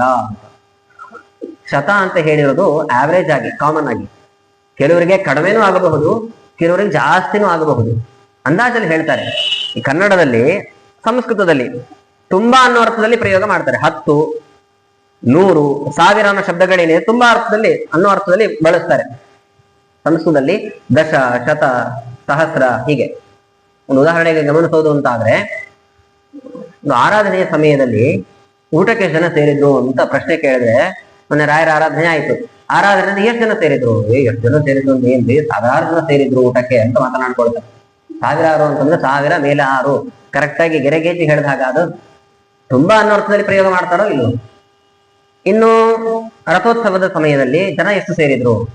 100 ಜನ ಸೇರಿದ್ರು ಅಂತಾರೆ. 100 ಜನ, 100 ಮೇಲೆ 6, 106 ಅಂತ ಅರ್ಥನ. ತುಂಬಾ ಜನ ಸೇರಿದ್ರು ಅಂತ ಹೇಳ್ತಾರೋ ಇಲ್ಲೋ. ಸರಿ, ಉಪನ್ಯಾಸಕ್ಕೆ ಎಷ್ಟು ಜನ ಸೇರಿದ್ರು? 10 ಜನ ಸೇರಿದ್ರು ಅಂತ. ಇಲ್ಲಿ ವ್ಯತ್ಯಾಸ. ಊಟಕ್ಕೆ 1000, ಉಪನ್ಯಾಸಕ್ಕೆ 10 ಜನ ಸೇರಿದ್ರು. 10 ಮೇಲೆ 6 16 ಅಂತ ಅರ್ಥನ. ತುಂಬಾ ಅನ್ನೋರ್ಥದಲ್ಲಿ ಪ್ರಯೋಗ ಮಾಡ್ತಾರಲ್ವಾ, ಹಾಗೆ ಶತ ಅನ್ನೋದು ಕಾಮನ್ ಆಗಿ ಹೇಳಿರುವಂತದ್ದು. 100 ಅಂತಂದ್ರೆ 100ಕ್ಕಿಂತ ಹೆಚ್ಚು ಆಗಬಹುದು, ಕಡಿಮೆ ಆಗಬಹುದು, ಅಷ್ಟು ವೇದನೆ ಆಗತ್ತೆ. ನಾನು ಹೇಗೆ ಶರೀರವನ್ನು ಬಿಡಬೇಕು ಅಂತ ಕೇಳಿದಾಗ ದೇವೇಂದ್ರ ಅಂತಾನೆ, ನೀವು ಹೇಳೋದೇನೋ ಸರಿ, ಆದ್ರೆ ಇದು ಸಾಮಾನ್ಯರು ಹೇಳುವಂತಹ ಮಾತು. ನಿಮ್ಮಂತಹ ಮಹಾಜ್ಞಾನಿಗಳು ಲೋಕಕ್ಕೆ ಉಪಕಾರವಾಗತ್ತೆ ಅಂತಂದ್ರೆ ಅವಶ್ಯವಾಗಿ ಶರೀರವನ್ನ ತ್ಯಜಿಸ್ಬೇಕು ಅಂತ ಹೇಳ್ತಾನೆ. ಅದಕ್ಕೆ ದದೀಚಿ ಋಷಿಗಳು ಹೇಳಿದ್ರು, ಸರಿಯಾದಂತಹ ಮಾತೆ ಆಡ್ತಾ ಇದ್ದೀನಿ, ನಿನ್ನನ್ನು ಪರೀಕ್ಷಿಸ್ಲಿಕ್ಕೋಸ್ಕರವಾಗಿ ನಾನು ಇಂತಹ ಮಾತುಗಳನ್ನ ಆಡಿದೆ. ಮಹಾತ್ಮರ ಶರೀರ ಏನಿದೆ ಅದು ಪರೋಪಕಾರಕ್ಕೋಸ್ಕರನೇ ಇರತ್ತೆ ಅಂತ. ಪರೋಪಕಾರಕ್ಕೋಸ್ಕರನೇ ಇರತ್ತೆ. ಒಬ್ಬ ಸುಭಾಷಿತಕಾರ ನಿಜವಾಗ್ಲೂ ಕೂಡ ಶಾಸ್ತ್ರಗಳ ಸಾರ ಏನು ಅಂದ್ರೆ ಇಷ್ಟೇ ಅಂತಾನೆ. ಏನು ಅಂತಂದ್ರೆ ಪರೋಪಕಾರ ಪುಣ್ಯಾಯ ಪಾಪಾಯ ಪರಪೀಡನಂ ಅಂತ ಹೇಳ್ತಾರೆ. ಇನ್ನೊಬ್ಬರಿಗೆ ಮಾಡುವಂತಹ ಅಪಕಾರದಿಂದಾಗಿ ಪಾಪ ಬರುತ್ತೆ, ಇನ್ನೊಬ್ಬರಿಗೆ ಮಾಡುವಂತಹ ಉಪಕಾರದಿಂದಾಗಿ ಪುಣ್ಯ ಬರುತ್ತೆ. ಇದೇ ಸಕಲ ಶಾಸ್ತ್ರಗಳ ಸಾರ. ಪರೋಪಕಾರಾರ್ಥಂ ಇದಂ ಶರೀರಂ. ದೊಡ್ಡ ಜ್ಞಾನಿಗಳ ಶರೀರ ಏನಿದೆ ಪರೋಪಕಾರಕ್ಕೋಸ್ಕರನೇ ಇರುತ್ತೆ. ದೃಷ್ಟಾಂತ ಕೊಡೋದು ಮರಗಳ ದೃಷ್ಟಾಂತವನ್ನು ಕೊಡ್ತಾರೆ. ಮರಗಳು ನೋಡಿ, ಹೂವನ್ನ ಬಿಡತ್ತೆ, ಹಣ್ಣನ್ನ ಬಿಡತ್ತೆ, ಎಲೆಗಳನ್ನ ಬಿಡತ್ತೆ, ಬಾಳೆ ಎಲೆ ಮುಂತಾದವುಗಳು ಸ್ವಾರ್ಥಕ್ಕೋಸ್ಕರವಾಗಿ ಯಾವತ್ತು ಬೆಳೆಸ್ಕೊಂಡಿದೆ ಅದು? ಬಿಸಿಲಿನಲ್ಲಿ ತೊಂದರೆ ಅನುಭವಿಸಿ ಬಂದವರಿಗೆ ನೆರಳನ್ನ ಕೊಡತ್ತೆ. ತಾನು ನಿಂತಿರೋದು ತಿಷ್ಟಂತೆ ಸ್ವಯಂ ಆತಪೆ, ಬಿಸಿಲಿನಲ್ಲಿ ಒದ್ದಾಡ್ತಾ ನಿಂತ್ಕೊಂಡಿರತ್ತೆ, ಇನ್ನೊಬ್ರಿಗೆ ಅನುಕೂಲ ಆಗ್ಲಿ. ಮಳೆಯ ಸಮಯದಲ್ಲಿ ಪ್ರಯಾಣ ಮಾಡ್ತಾ ಇರಬೇಕಾದ್ರೆ ಮರದ ಕೆಳಗೆ ಹೋಗಿ ನಿಂತ್ಕೊಳ್ತೇವೆ ನಾವು. ತಾನು ಮಳೆಯ ನೀರನ್ನೆಲ್ಲ ಬಡಿಸ್ಕೊಳ್ತಾ ಇರತ್ತೆ, ಕೆಳಗಡೆ ಇರೋರಿಗೆ ಏನೋ ತೊಂದರೆ ಆಗದೆ ಇರೋ ಹಾಗೆ ನೋಡ್ಕೊಳುತ್ತೆ. ಇನ್ನು ಚಂದನದ ಮರ ಏನಿದೆ, ಗಂಧದ ಮರ, ಅದು ಇನ್ನೂ ವಿಶೇಷ ಅಂತಾರೆ. ಛೇದೇ ಪಿ ಚಂದನ ತರುಹು ಸುರಭಯತಿ ಮುಖಂ ಕೋಟಾರಸ್ಯ. ಎಂತಹ ಪರೋಪಕಾರಿ ಗಂಧದ ಮರ ಅಂತಂದ್ರೆ, ತನ್ನನ್ನ ಕತ್ತರಿಸಲಿಕ್ಕೆ ಬಂದಂತಹ ಕೊಡಲಿಯ ಮುಖ ಅದು ಸುಗಂಧವಾಗಿರ್ಲಿ, ಒಳ್ಳೆ ಪರಿಮಳದಿಂದ ಕೂಡಿರ್ಲಿ ಅಂತ ತಾನು ನಾಶವಾಗ್ತಾ ಇನ್ನೊಬ್ಬರಿಗೆ ಉಪಕಾರ ಮಾಡ್ತಾ ಇದೆ ಅನ್ನೋದು ದೃಷ್ಟಾಂತ ಕೊಡ್ತಾರೆ. ಹೀಗೆ ಜ್ಞಾನಿಗಳ ಶರೀರವು ಕೂಡ ಅದೇ ರೀತಿಯಾಗಿ ಇನ್ನೊಬ್ಬರಿಗೆ ಉಪಕಾರ ಮಾಡ್ಲಿಕ್ಕೋಸ್ಕರವಾಗಿರುತ್ತೆ. ಹಾಗಾಗಿ ನಾನು ಶರೀರವನ್ನ ಪರಿತ್ಯಜಿಸ್ತೀನಿ. ಅದಕ್ಕಿಂತ ಮುಂಚಿತವಾಗಿ ನನಗೊಂದು ಕೆಲಸ ಇದೆ ಅಂತಂದ್ರು ದದೀಚಿ ಋಷಿಗಳು. ಏನ್ ಕೆಲಸ? ಭೂಮಂಡಲದಲ್ಲಿ ಎಷ್ಟೆಷ್ಟು ತೀರ್ಥಗಳಿದೆಯೋ ಆ ಎಲ್ಲಾ ತೀರ್ಥಗಳಲ್ಲಿ ಮುಳುಗಿ ಸ್ನಾನ ಮಾಡ್ಕೊಂಡು ಬರಬೇಕು ಅಂತ ನಾನು ಮೊದಲೇ ಸಂಕಲ್ಪ ಮಾಡಿದ್ದೀನಿ. ಹಾಗಾಗಿ ಎಲ್ಲಾ ಕಡೆ ಹೋಗಿ ಸ್ನಾನ ಮಾಡ್ಕೊಂಡು ಬಂದು ಶರೀರವನ್ನ ತ್ಯಜಿಸ್ತೇನೆ. ದೇವೇಂದ್ರ ಗಾಬರಿ ಆದ್ರ. ಇಲ್ಲಿ ವೃತ್ರಾಸುರ ನಮ್ಮನ್ನ ಕೊಲ್ಲಿಕ್ಕೆ ಅಂತ ಬರ್ತಾ ಇದ್ದಾನೆ, ನೀವು ತೀರ್ಥಕ್ಷೇತ್ರಕ್ಕೆ ಹೋಗಿ ಬರ್ತೀರಿ ಅಂತಂದ್ರೆ ಯಾವಾಗ ಮುಗಿಬೇಕದು? ಹಾಗಾಗಿ ಹಾಗೆಲ್ಲ ಅನ್ಬೇಡಿ ಅಂತ ಇಂದ್ರ ಹೇಳ್ತಾನೆ. ನಾನಂತೂ ಸಂಕಲ್ಪ ಮಾಡಿ ಆಗಿದೆ, ಅದಕ್ಕೆ ನೀವೇನು ವಿಚಾರ ಮಾಡ್ಬೇಡ್ರಿ, ನಾನ್ ವ್ಯವಸ್ಥೆಯನ್ನು ಮಾಡ್ತೀನಿ ಅಂತಾನೆ ದೇವೇಂದ್ರ. ಎಲ್ಲ ದೇವತೆಗಳು ಕೂಡ ಇಂದ್ರನ ಅಧೀನರು. ದೇವೇಂದ್ರ ಅಂತಾನೆ, ಎಲ್ಲ ನದ್ಯಭಿಮಾನಿ ದೇವತೆಗಳನ್ನ ನಾನು ಕರೀತೇನೆ, ಒಂದು ನೀರಿನಲ್ಲಿ ಎಲ್ಲರೂ ಕೂಡ ಸೇರಿಕೊಳ್ಳಿ ಅಂತಂದೇನೆ. ಆ ಎಲ್ಲಾ ತೀರ್ಥಗಳು ಕೂಡ ಒಂದು ಕಡೆಗೆ ಸನ್ನಿಹಿತವಾಗತ್ತೆ. ನೀವು ಅಲ್ಲಿ ಸ್ನಾನ ಮಾಡಿ ಎಲ್ಲಾ ತೀರ್ಥಗಳಲ್ಲಿ ಮಿಂದು ಎದ್ರೆ ಎಷ್ಟು ಪುಣ್ಯ ಬರುತ್ತೋ ಅಷ್ಟೆಲ್ಲ ಪುಣ್ಯ ನಿಮಗೆ ಬರುತ್ತೆ ಅಂತ ಈ ಉಪಾಯವನ್ನ ಮಾಡೋಣ ಅಂತ. ಹಾಗೆ ಆಗ್ಲಿ ಅಂತ ಒಪ್ಪಿಕೊಂಡ್ರು. ಎಲ್ಲಾ ಕಡೆಗೆ ಹೋಗಿ ಬರುವಂತಹ ಪ್ರಯಾಸ ತಪ್ಪಿತಲ್ಲ. ದೇವೇಂದ್ರ ಎಲ್ಲಾ ನದ್ಯಭಿಮಾನಿ ದೇವತೆಗಳನ್ನ ಪ್ರಾರ್ಥನೆ ಮಾಡಿಕೊಳ್ತಾನೆ, ಕೇಳಿಕೊಳ್ತಾನೆ. ಆ ಎಲ್ಲಾ ದೇವತೆಗಳು ಕೂಡ ಒಂದು ಕಡೆಗೆ ಸನ್ನಿಹಿತರಾದ್ರು. ದದೀಚಿ ಋಷಿಗಳು ಮುಳುಗಿ ಸ್ನಾನವನ್ನ ಮಾಡಿ ಕೃತಾರ್ಥರಾಗಿ ಶರೀರವನ್ನ ತ್ಯಜಿಸಿದ್ರು.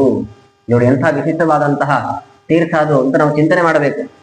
ಯಾಕೆಂದ್ರೆ ಎಲ್ಲಾ ತೀರ್ಥಗಳ ಸ್ನಾನ ಅನ್ನುವಂಥದ್ದು ಅತ್ಯಂತ ಕಠಿಣ. ಸುಮ್ಮನೆ ನಾವು ಉಡುಪಿ ಕ್ಷೇತ್ರದ ಹತ್ರನೇ ಗಮನಿಸಿದ್ರೆ ಪಂಚತೀರ್ಥಗಳಿದೆ ಅಂತ ಹೇಳ್ತಾರೆ. ಪಂಚತೀರ್ಥ, ಒಂದು ತೀರ್ಥವನ್ನ ಸಾಮಾನ್ಯವಾಗಿ ಸ್ನಾನ ಮಾಡಿರ್ತೇವೆ ನಾವು. ಪಾಜಕ ಕ್ಷೇತ್ರದಲ್ಲಿ ವಾಸುದೇವ ತೀರ್ಥ ಏನಿದೆ, ಸಾಮಾನ್ಯವಾಗಿ ಪುಷ್ಕರಣಿ ತರ ಇದೆ, ಅಲ್ಲಿ ಸ್ನಾನ ಮಾಡಿರ್ತೇವೆ. ಅದು ಬಿಟ್ಟು ಈ ಪರಶು ತೀರ್ಥ, ಬಾಣ ತೀರ್ಥ ಅಂತೆಲ್ಲ ಇದೆ. ಅದು ಬೆಟ್ಟಗಳನ್ನ ಹತ್ಕೊಂಡು ಹೋಗ್ಬೇಕು.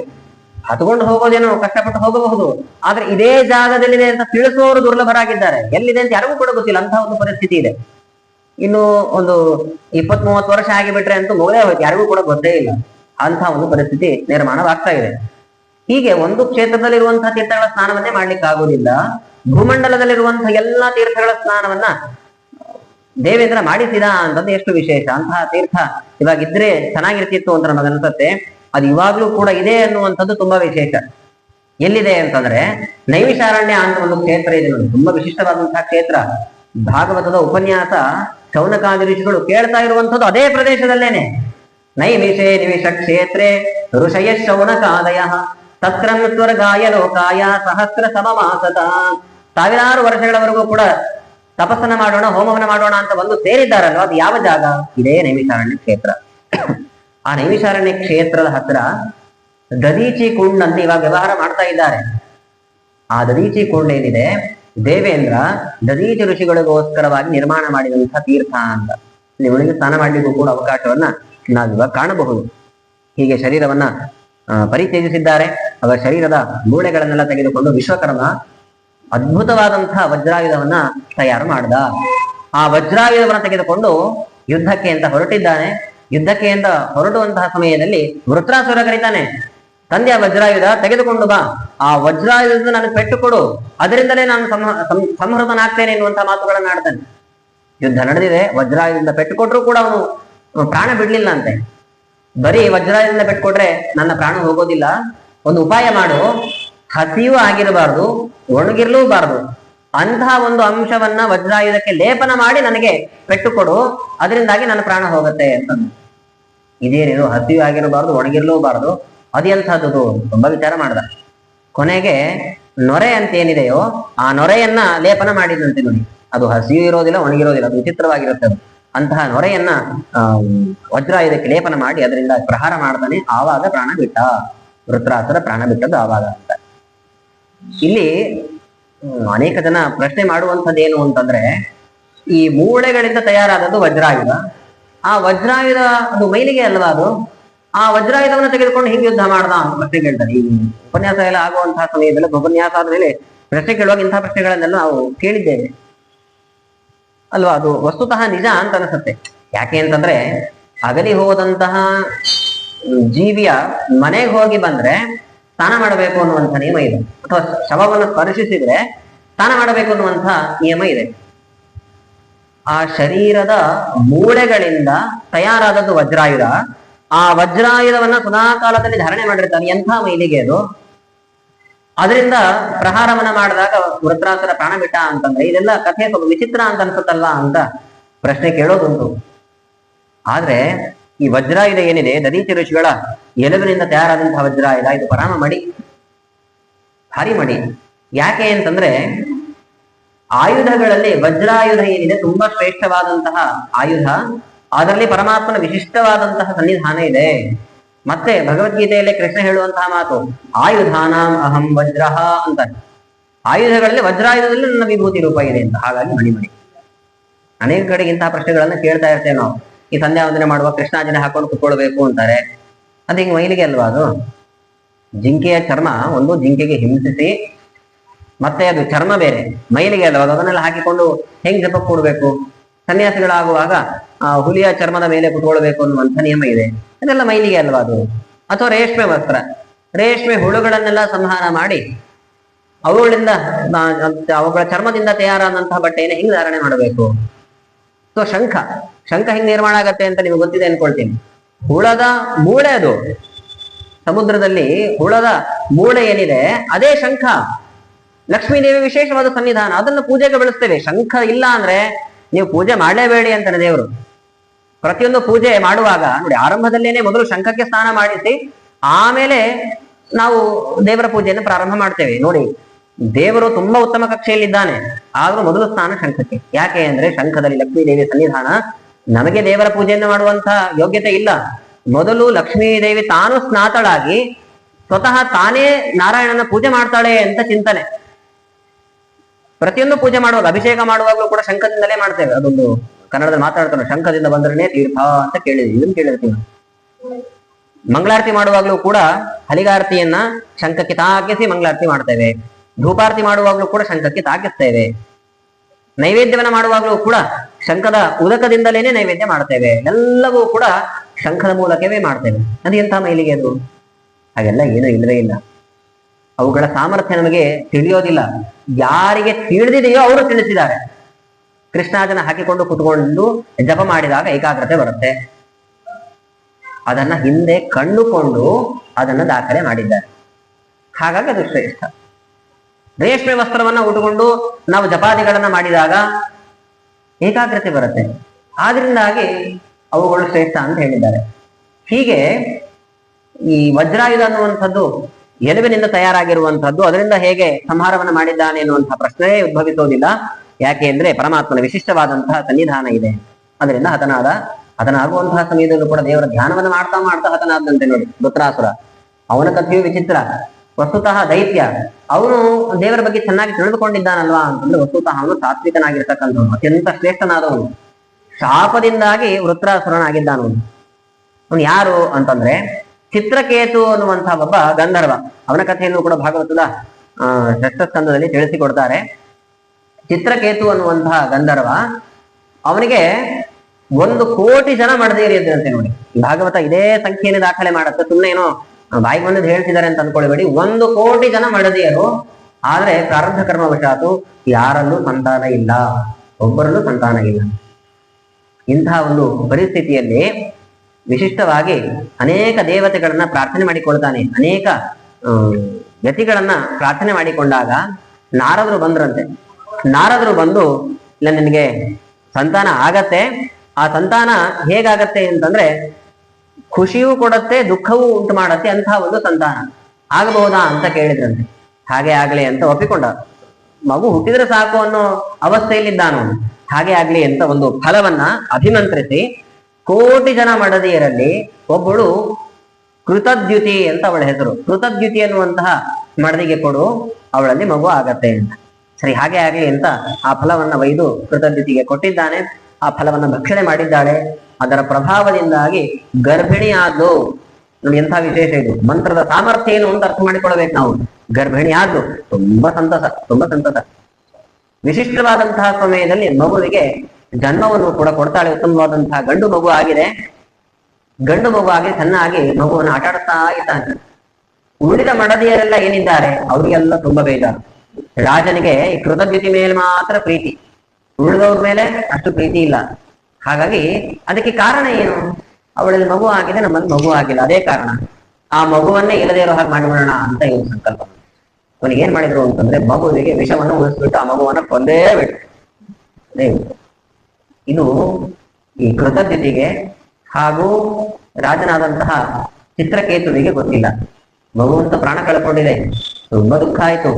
ದುಃಖ ಆಗಿ ಅವನು ಯಾರಿಗೆ ಬೈತಾನೆ ಅಂದ್ರೆ ನೇರವಾಗಿ ಬ್ರಹ್ಮದೇವರಿಗೆ ಬೈಲಿಕ್ಕೆ ಪ್ರಾರಂಭ ಮಾಡಿಬಿಡ್ತಾನೆ. ಬ್ರಹ್ಮ, ನಿನಗೇನು ತಲೆನೇ ಇಲ್ಲ ಅಂತ ಬೈತಾನೆ.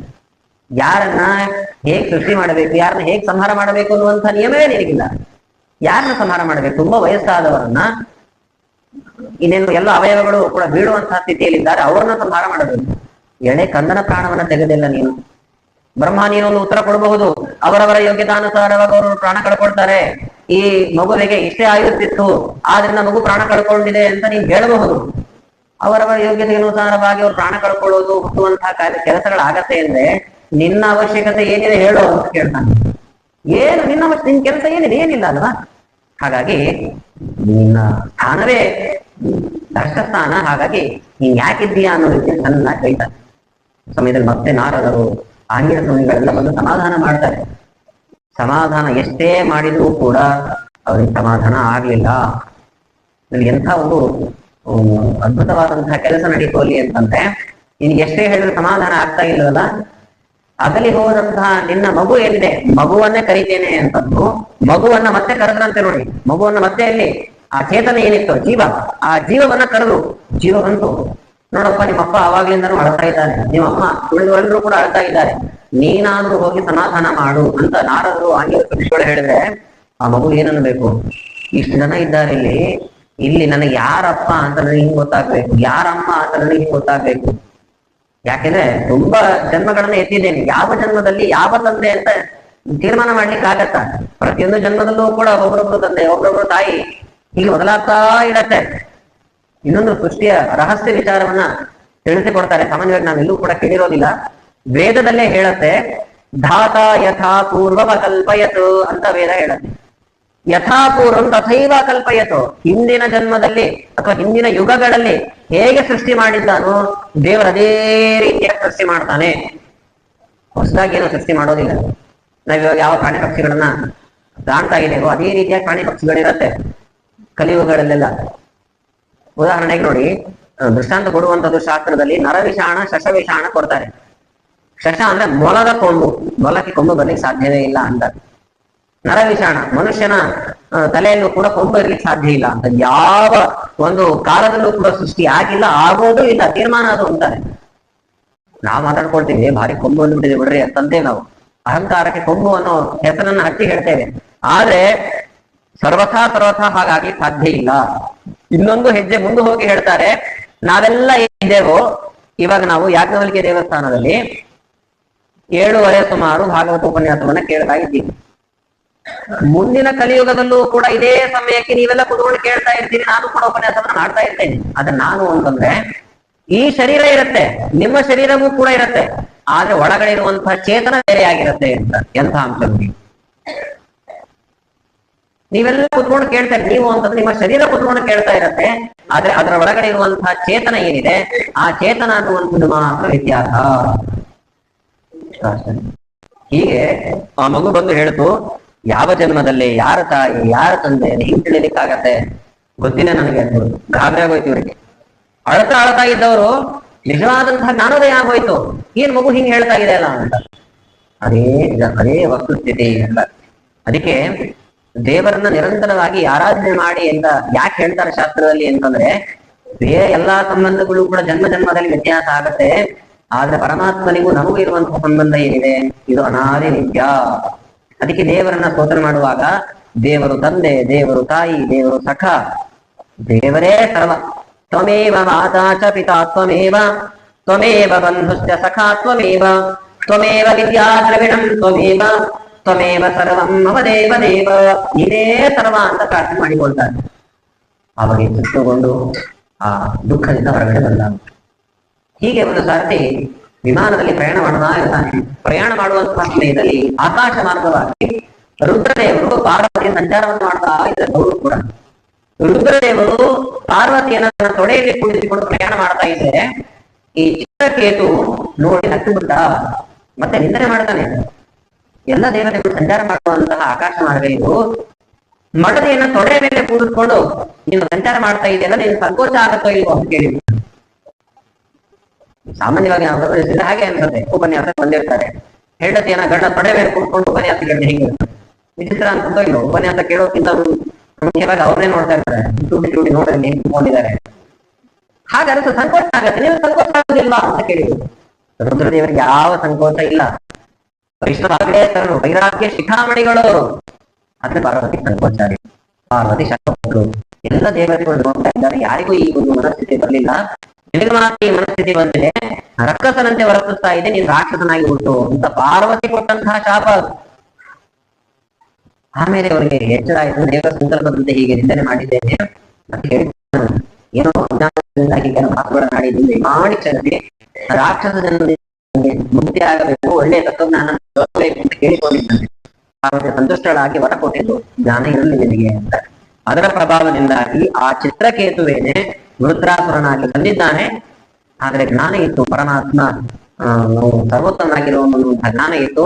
ಆ ಪ್ರಭಾವದಿಂದಾಗಿ ಎಲ್ಲ ಪ್ರಸಂಗಗಳಿತ್ತು ಅಂತ ತಿಳಿಸಿಕೊಡ್ತಾರೆ. ಇಷ್ಟು ತಿಳಿಸಿ ಭಾಗವತದ ಕೊನೆಯಲ್ಲಾಗುವಾಗ ದಿತಿದೇವಿ ಪುಂಸವನ ವ್ರತವನ್ನ ಆಚರಣೆ ಮಾಡಿದ್ದು ಅನ್ನುವಂತ ಕಥಾಭಾಗವನ್ನ ನಿರೂಪಣೆ ಮಾಡ್ತಾರೆ. ದಿತಿದೇವಿಗೆ ಭಾರಿ ದುಃಖ. ಯಾಕೆ ಅಂತಂದ್ರೆ ದಿತಿದೇವಿಗೆ ಅತಿಥಿದೇವಿಗೆ ಯಾವಾಗ ಚಿಂತೆ ಆಗೋದು ಈ ವಿಷಯದಲ್ಲಿ, ನಮ್ಮ ಮಕ್ಕಳಿಗೆ ತೆರಬೇಕಾದಂತಹ ಸ್ಥಾನವನ್ನ ಮಲತಾಯಿ ಮಕ್ಕಳು ಅನುಭವಿಸ್ತಾ ಇದ್ದಾರೆ. ದಿತಿಗೂ ಹಾಗೆ ಅನಿಸುತ್ತೆ, ದಿತಿಗೂ ಹಾಗೆ ಅನಿಸುತ್ತೆ. ಈ ದಿತಿದೇವಿ ಇಂದ್ರ ಯಾವಾಗಲೂ ಕೂಡ ನನ್ನ ಮಕ್ಕಳಿಗೆ ಸಂಬಂಧಪಟ್ಟಂತಹ ಭೂಭಾಗವನ್ನು ಅವನು ಅನುಭವಿಸ್ತಾ ಇರ್ತಾನೆ. ಹಾಗಾಗಿ ನಾನು ಒಂದು ವ್ರತವನ್ನ ಮಾಡ್ಬೇಕು ಅಂತ ಅಂದುಕೊಂಡಿದ್ದೇನೆ. ಆ ವ್ರತದ ಫಲ ಏನಾಗಬೇಕು ಅಂದ್ರೆ ಇಂದ್ರನನ್ನ ಕೊಲ್ಲುವಂತ ಮಗ ಹುಟ್ಟಬೇಕು ಅಂತದೇನೆ ವ್ರತ ಮಾಡ್ತೇನೆ ಅಂತಂದು ಕಶ್ಯಪರಿಗೆ ಹೋಗಿ ಕೇಳ್ತಾಳೆ. ಕಶ್ಯಪರಿಗೆ ಸಂಕೋಚ, ಅವ್ರು ಹೆಂಗ್ ಹೇಳ್ಲಿಕ್ಕಾಗತ್ತೆ? ಯಾಕಂದ್ರೆ ದ್ವಿತೀಯ ಮಕ್ಕಳು ಕಶ್ಯಪರ ಮಕ್ಕಳೇ, ಅದಿತಿಯ ಮಕ್ಕಳು ಕಶ್ಯಪರ ಮಕ್ಕಳೇ. ಆಗ್ಲಿ ನೀನು ಕೇಳ್ತಾ ಇದೆಯಾ, ದೇವರ ಸಂಕಲ್ಪ ಇರು, ಪುಂಸವನ ಅಂತ ಒಂದು ವ್ರತ ಇದೆ, ಆ ವ್ರತವನ್ನು ನೀನು ಆಚರಣೆ ಮಾಡು. 1 ವರ್ಷದವರೆಗೂ ಆಚರಣೆ ಮಾಡೋದಕ್ಕಾಗದಿದ್ದು ಅಂತ. ಆ ಆಚರಣೆ ಹೇಗೆ ಅಂತ ಕೇಳಿದ ಕಶ್ಯಪ ಋಷಿಗಳಲ್ಲ ಅದನ್ನ ದಾಖಲೆ ಮಾಡ್ತಾರೆ ನೋಡಿ. ಇದೆಲ್ಲ ನಮಗೂ ಕೂಡ ಅನ್ವಯಿಸುವಂಥದ್ದು. ನ ಹಿಂಸ್ಯಾ ಸರ್ವಭೂತಾನಿ ನ ಶಪೇನ್ನಾಮೃತಂ ವದೇತ್ ನ ಚಿಂದ್ಯಾನ್ನ ಕರ್ಮಾಣಿ ನ ಸ್ಪೃಶೇತ್ಯದ ಮಂಗಲಂ ನಾಸ್ತು ಸ್ನಾಯಾನ್ನ ಕುಪ್ಸೇತ ನ ಸಂಭಾಷೇತ ದುರ್ಜನೇ.